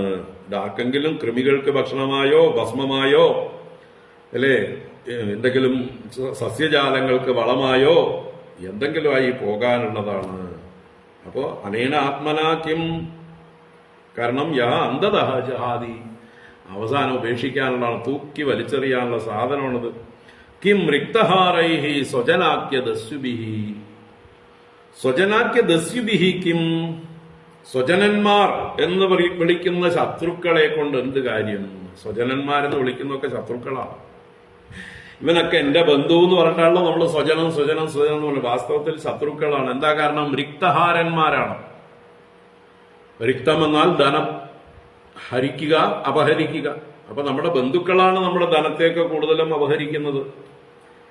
മക്കളായിട്ടാവാം, പേരക്കുട്ടികളായിട്ടാവാം, സഹോദരന്മാരായിട്ടാവാം, അല്ലേ? ഏത് രീതിയിൽ വേണമെങ്കിൽ നമ്മുടെ ധനത്തെ അപഹരിക്കുന്നവരാണ് നമ്മുടെ ചുറ്റും കൂടിയിരിക്കുന്ന ബന്ധുക്കൾ. അവരെയാണ് നമ്മൾ സ്നേഹത്തോടെ ഇത് എന്റെ സ്വജനമാണ്, എന്റെ ബന്ധുവാണെന്നൊക്കെ പറഞ്ഞ് നടക്കുന്നത്. വാസ്തവത്തിൽ അവർക്ക് നോട്ടം നിങ്ങളുടെ ഇന്ന് എന്ത് കിട്ടും എന്നാണ്. കിട്ടാതെ ആയാൽ അവർ നേരത്തെ സ്ഥലം വിടും. നിങ്ങൾക്ക് അങ്ങോട്ട് വരേണ്ടി വന്നാൽ അതിനുള്ള ഇടവയ്ക്കാതെ അവർ രക്ഷപ്പെട്ടോളും. നിങ്ങൾ കടം ചോദിക്കണു, അല്ലെങ്കിൽ നിങ്ങൾ ദാരിദ്ര്യത്തിലായി, അവരുടെ എന്താ പറയുക, അവരെ ഏതെങ്കിലും രീതിയിൽ ബുദ്ധിമുട്ടിക്കും എന്ന് തോന്നിയാൽ ഇത്രയും കാലം നിങ്ങളെ ചേർന്ന് നിന്നവരൊന്നും പിന്നെ കാണില്ല. അപ്പൊ വെറും റിക്തഹാരന്മാരാണ് സ്വജനന്മാരെന്ന് പ്രഹ്ലാദൻ ചിന്തിച്ചു. ബന്ധു എന്ന വ്യാജേന ശരിയായിട്ടുള്ള ശത്രുക്കളാണ് നമ്മുടെ ചുറ്റുമുള്ളവരൊക്കെ. അപ്പൊ റിക്തഹാരൈ സ്വജനാക്യ ദസ്യുഭിഹി ഇനി കിം ജായയാ സംസൃതി ഹേതുഭൂതയാ. സത്യം പറയുമ്പോ ഭാഗവതത്തിന് ഒരു ദാക്ഷിണ്യമില്ല. സംസൃതി ഹേതുഭൂതയാ ജായയാ കിം, ജായ എന്ന് പറഞ്ഞാലോ ഭാര്യ എന്ന അർത്ഥം. ഇനി തന്നെ തന്നെ പുത്രരൂപത്തിൽ ജനിപ്പിക്കുന്നവൾ, അപ്പൊ തന്റെ മമതയെ പോഷിപ്പിക്കുന്നവൾ, തന്റെ ബന്ധങ്ങളെ കൂടുതൽ ദൃഢമാക്കുന്നവൾ. സന്തതികൾ ജനിക്കുമ്പോഴാണ് നമ്മൾ കൂടുതൽ അതില് സംസാരികളായിട്ട് മാറുന്നു. മക്കളും മക്കളുടെ മക്കളോടുള്ളതായിട്ടുള്ള പ്രേമം, സ്നേഹം. പിന്നെ ആ മക്കളുടെ രൂപത്തില് മമതയായിട്ട് നമ്മൾ വീണ്ടും അവിടെ തന്നെ വന്ന് ഏതെങ്കിലും രൂപത്തിൽ ജനിക്കും. അപ്പൊ ഇങ്ങനെ ജഡഭരതനെ പോലെ, അല്ലെ, ജഡഭരതൻ മുമ്പ് എങ്ങനെ മാനായി തീർന്നു, അതുപോലെ ഈ മക്കളെയും മക്കളുടെ മക്കളെയും ചിന്തിച്ച് ചിന്തിച്ച് അവസാനം അവിടെ വീണ്ടും ഏതെങ്കിലും ഒരു ജന്മം എടുക്കും. അപ്പൊ ഇങ്ങനെ രാഗത്തെ വർദ്ധിപ്പിച്ച്, മമതയെ വർദ്ധിപ്പിച്ച്, സംസാരത്തെ വർദ്ധിപ്പിക്കുന്നവരാണ് ജായ എന്ന് വെച്ചാൽ തന്റെ അംശമായ മകനെ പ്രസവിക്കുന്നവൾ. അപ്പൊ ജായയ സംസൃതി ഹേതുഭൂതയ, ഭാര്യയോടുള്ളതായിട്ടുള്ള സ്നേഹം, അതുപോലെ മക്കളോടുള്ളതായിട്ടുള്ള സ്നേഹം, ഇതൊക്കെ നമ്മളെ സംസാരത്തിലേക്ക് താഴേക്ക് വലിച്ചു വലിച്ചഴയ്ക്കും. സംസാര സാഗരേ മഗ്നം. അതുകൊണ്ട് അത് എന്ത് കാര്യം? അതുപോലെ മർത്യസ്യ ഗേഹൈഹി കിമിഹ, ഗേഹൈഹി ഗൃഹങ്ങളെ കൊണ്ടും മർത്യസ്യ കിമിഹ, ഇവിടെ എന്ത് കാര്യം? അപ്പൊ ഗൃഹങ്ങളും ഒക്കെ തന്നെ അതിന്റെ പ്രൊട്ടക്ഷൻ, അല്ലെ, വീടുകളും കൊട്ടാരങ്ങളും ഒക്കെ ഉണ്ടാക്കിയാൽ അത് മെയിൻറ്റെയിൻ ചെയ്യാൻ വേണ്ടി തന്നെ ആയുഷോ വ്യയ, ആയുസിന്റെ വ്യയം അതിനാണ് പോകുന്നത്. എന്തിന്? ഈ പറഞ്ഞതിനെയൊക്കെ സംരക്ഷിക്കാൻ, ശരീരം സംരക്ഷിക്കാൻ, ബന്ധുക്കളെ സംരക്ഷിക്കാൻ, ഭാര്യയെ സംരക്ഷിക്കാൻ, മക്കളെ സംരക്ഷിക്കാൻ, ഗൃഹം സംരക്ഷിക്കാൻ ഒക്കെ ആയിട്ട് ആയുസ് പാഴായി പോയിക്കൊണ്ടിരിക്കുന്നു. അപ്പൊ എല്ലാം ആയുസ്സിനെ അപഹരിച്ചെടുക്കുന്നതായിട്ടുള്ള, നമ്മുടെ ശക്തിയെ ചോർത്തിക്കളയുന്നതായിട്ടുള്ള സ്ഥാനങ്ങളാണ് എന്ന് എന്റെ പിതാമഹൻ ചിന്തിച്ചു. അപ്പൊ നമ്മളും ഇങ്ങനെയൊക്കെ ചിന്തിക്കാറാവട്ടെ, ഇതൊക്കെ കേട്ടിട്ട്. അപ്പൊ ഈ വക വിഷയങ്ങളിൽ മനസ്സിരുത്തിയാൽ നമുക്ക് ദുഃഖമാണ്, ആയുസ് വെറുതെ നഷ്ടമായി പോകുന്നു. ഇത്തം സനിശ്ചിത്യ പിതാമഹോ മഹാൻ അഗാധബോധോപവദഃ പാദപദ്മം ധ്രുവം പ്രവേദേഹ കുതോഭയം ജനാത് ഭീതസ്വപക്ഷക്ഷപണസ്യ സത്തമഃ ഇത്തം സ നിശ്ചിത്യ പിതാമഹോ മഹാൻ അഗാധബോധോ ഭവതഃ പാദപദ്മം ധ്രുവം പ്രപേദേഹ കുതോ ഭയം ജനാത് ഭീതസ്വപക്ഷക്ഷപണസ്യ സത്തമഃ. ഇത്തം ഇപ്രകാരം സഹ നിശ്ചിത്യ പിതാമഹ മഹാൻ, എന്റെ പിതാമഹ മഹാനാണ് അദ്ദേഹം, വലിയ വിവേകമുള്ള ആളാണ്, ബുദ്ധിമാനാണ്. അങ്ങനെയുള്ള അദ്ദേഹം ഇങ്ങനെ ചിന്തിച്ച് നിശ്ചയിച്ചു, ഈ കാര്യങ്ങളൊക്കെ വേണ്ടതുപോലെ വിചാരം ചെയ്ത് ഉറപ്പിച്ചു. അങ്ങനെയുള്ള അഗാധബോധ, ആഴമേറിയ അഗാധ ഗംഭീരമായിട്ടുള്ള ബുദ്ധിയോട് കൂടിയവനാണ്, ബോധമുള്ളവനാണ്. അതുകൊണ്ട് ഭവതഃ പാദപദ്മം ധ്രുവം പ്രപേദേ, അങ്ങയുടെ പാദപദ്മം അതുമാത്രമാണ് ധ്രുവമായിട്ടുള്ളത്, ശാശ്വതമായിട്ടുള്ളത്, ഇളകാത്തതായിട്ടുള്ളത്. ബാക്കിയൊക്കെ ഇളകിക്കൊണ്ടിരിക്കുന്നതാണ്. അപ്പൊ എല്ലാ മുരിങ്ങക്കമ്പുകളിൽ നിന്നുള്ള പിടിവിട്ട് എന്റെ മുത്തശ്ശൻ നല്ല പുളിങ്കൊമ്പിൽ പിടിച്ചു. ഏതാ പുളിങ്കൊമ്പ്? അങ്ങയുടെ പാദമൂലം. അതാണ് ധ്രുവം പ്രഭേദേ ഭവതഃ പാദപദ്മം, അങ്ങയുടെ പാദപദ്മത്തെ, അതാണ് ധ്രുവമായിട്ടുള്ളത് എന്നറിഞ്ഞ് അതിനെ ശരണം പ്രാപിച്ചു. കാരണം അകുതോ ഭയം, ഇതാണ് അഭയസ്ഥാനം. അകുതോ ഭയം എന്ന് പറഞ്ഞാൽ കുതഃ ന ഭയം ഭവതി, ഒരിടത്തു നിന്നും ഭയമില്ലാത്ത ആശ്രയസ്ഥാനം, ഏറ്റവും സുരക്ഷിതമായിട്ടുള്ള സ്ഥാനമാണ് ഭഗവാന്റെ പാദം എന്നറിഞ്ഞുകൊണ്ട് ജനാത് ഭീതഃ, ജനങ്ങളിൽ നിന്ന് ഭീതനായ എന്റെ പിതാമഹൻ. എന്തുകൊണ്ടാണ്? ജനങ്ങള് ഇതുപോലെ മുമ്പേ പറഞ്ഞതുപോലെ റിക്തഹാരന്മാരാണ്, സംസൃതി ഹേതുക്കളാണ്, ആയുസ്സിനെ വ്യയം ചെയ്യുന്നവരാണ്. അപ്പൊ അങ്ങനെയുള്ള തന്റെ ബന്ധുജനങ്ങളിൽ നിന്നെല്ലാം ഭീതനായിട്ട് അഭയസ്ഥാനമായ ധ്രുവമായ അങ്ങയുടെ പാദപദ്മത്തെ എന്റെ പിതാമഹൻ ആശ്രയിച്ചു. ആരുടെ പാദപദ്മം ഇവിടെ പറയുന്നു? ഭവതഃ എന്നുള്ളതിന് സ്വപക്ഷക്ഷപണസ്യ, ഭഗവാനെ വിശേഷിപ്പിച്ചതാണ് സ്വപക്ഷക്ഷപണസ്യ, സ്വന്തം പക്ഷത്തെ ക്ഷപണം ചെയ്യും. ക്ഷപണൻ എന്ന് പറഞ്ഞാല് മുറിച്ചു കളയുന്നവൻ എന്നാണ്, നശിപ്പിക്കുന്നവൻ.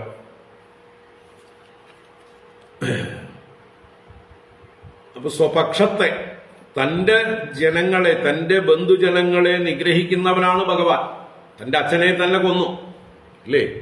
അപ്പൊ അച്ഛന്റെ ഹന്താവായിരിക്കുന്ന തന്റെ ബന്ധുജനങ്ങളായ അസുരന്മാരെയൊക്കെ വധിക്കുന്നവനായ, അസുരനാശം വരുത്തുന്നവനായ ഭഗവാന്റെ പാദത്തെ തന്നെ എന്റെ പിതാമഹൻ ആശ്രയിച്ചു. അതിന് കാരണം അദ്ദേഹത്തിന്റെ വിവേകമാണ്, ബുദ്ധിയാണ്, അഗാധബോധനാണ് അദ്ദേഹം.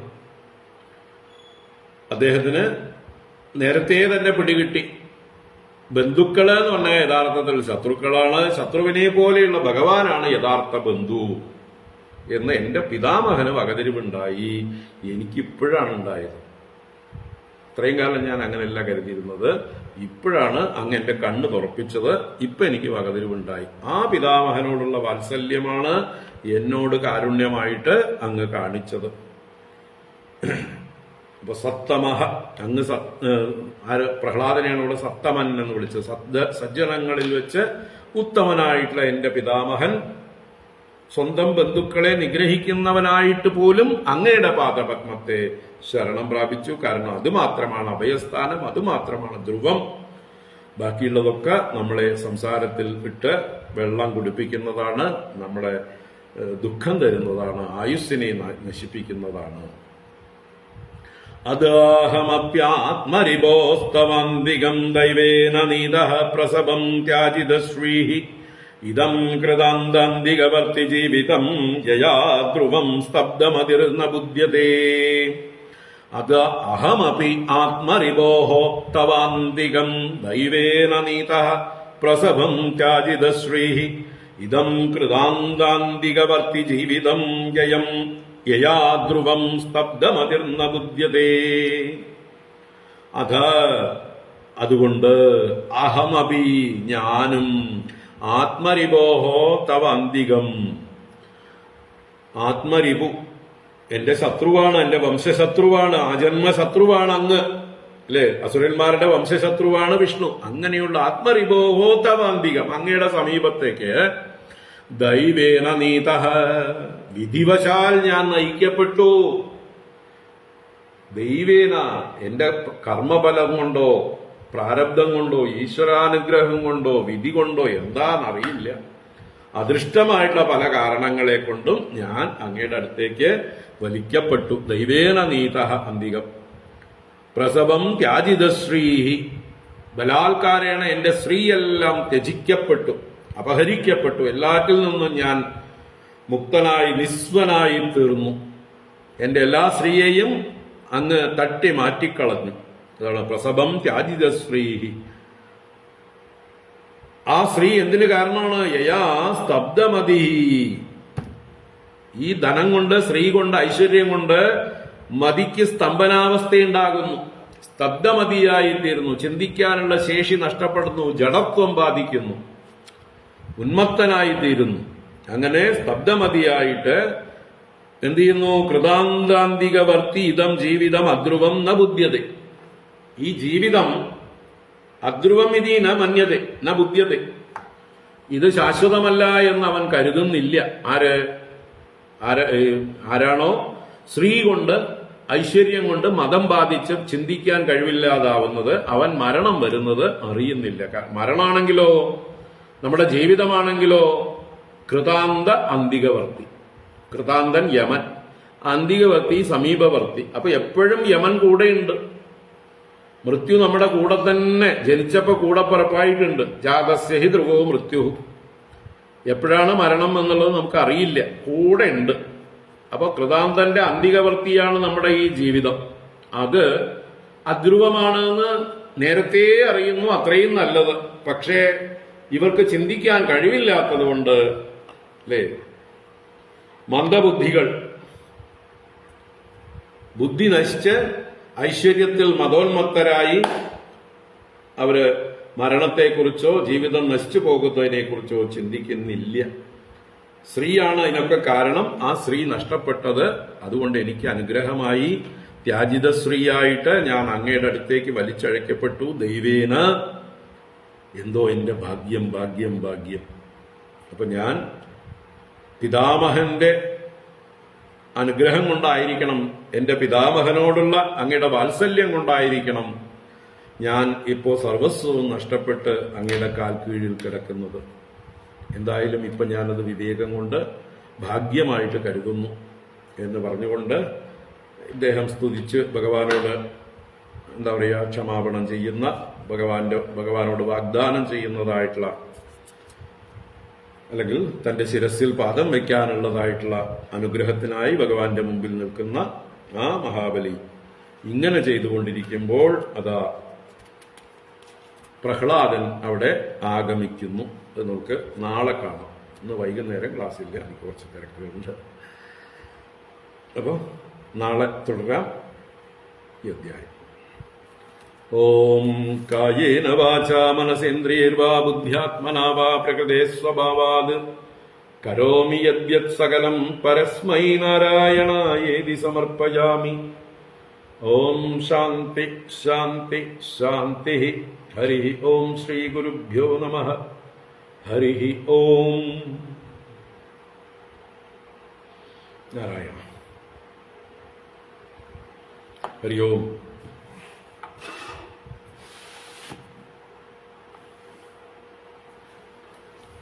എല്ലാവർക്കും ശുഭദിനം നേരുന്നു. നാളെ കാണാം. ഹരി ഓം.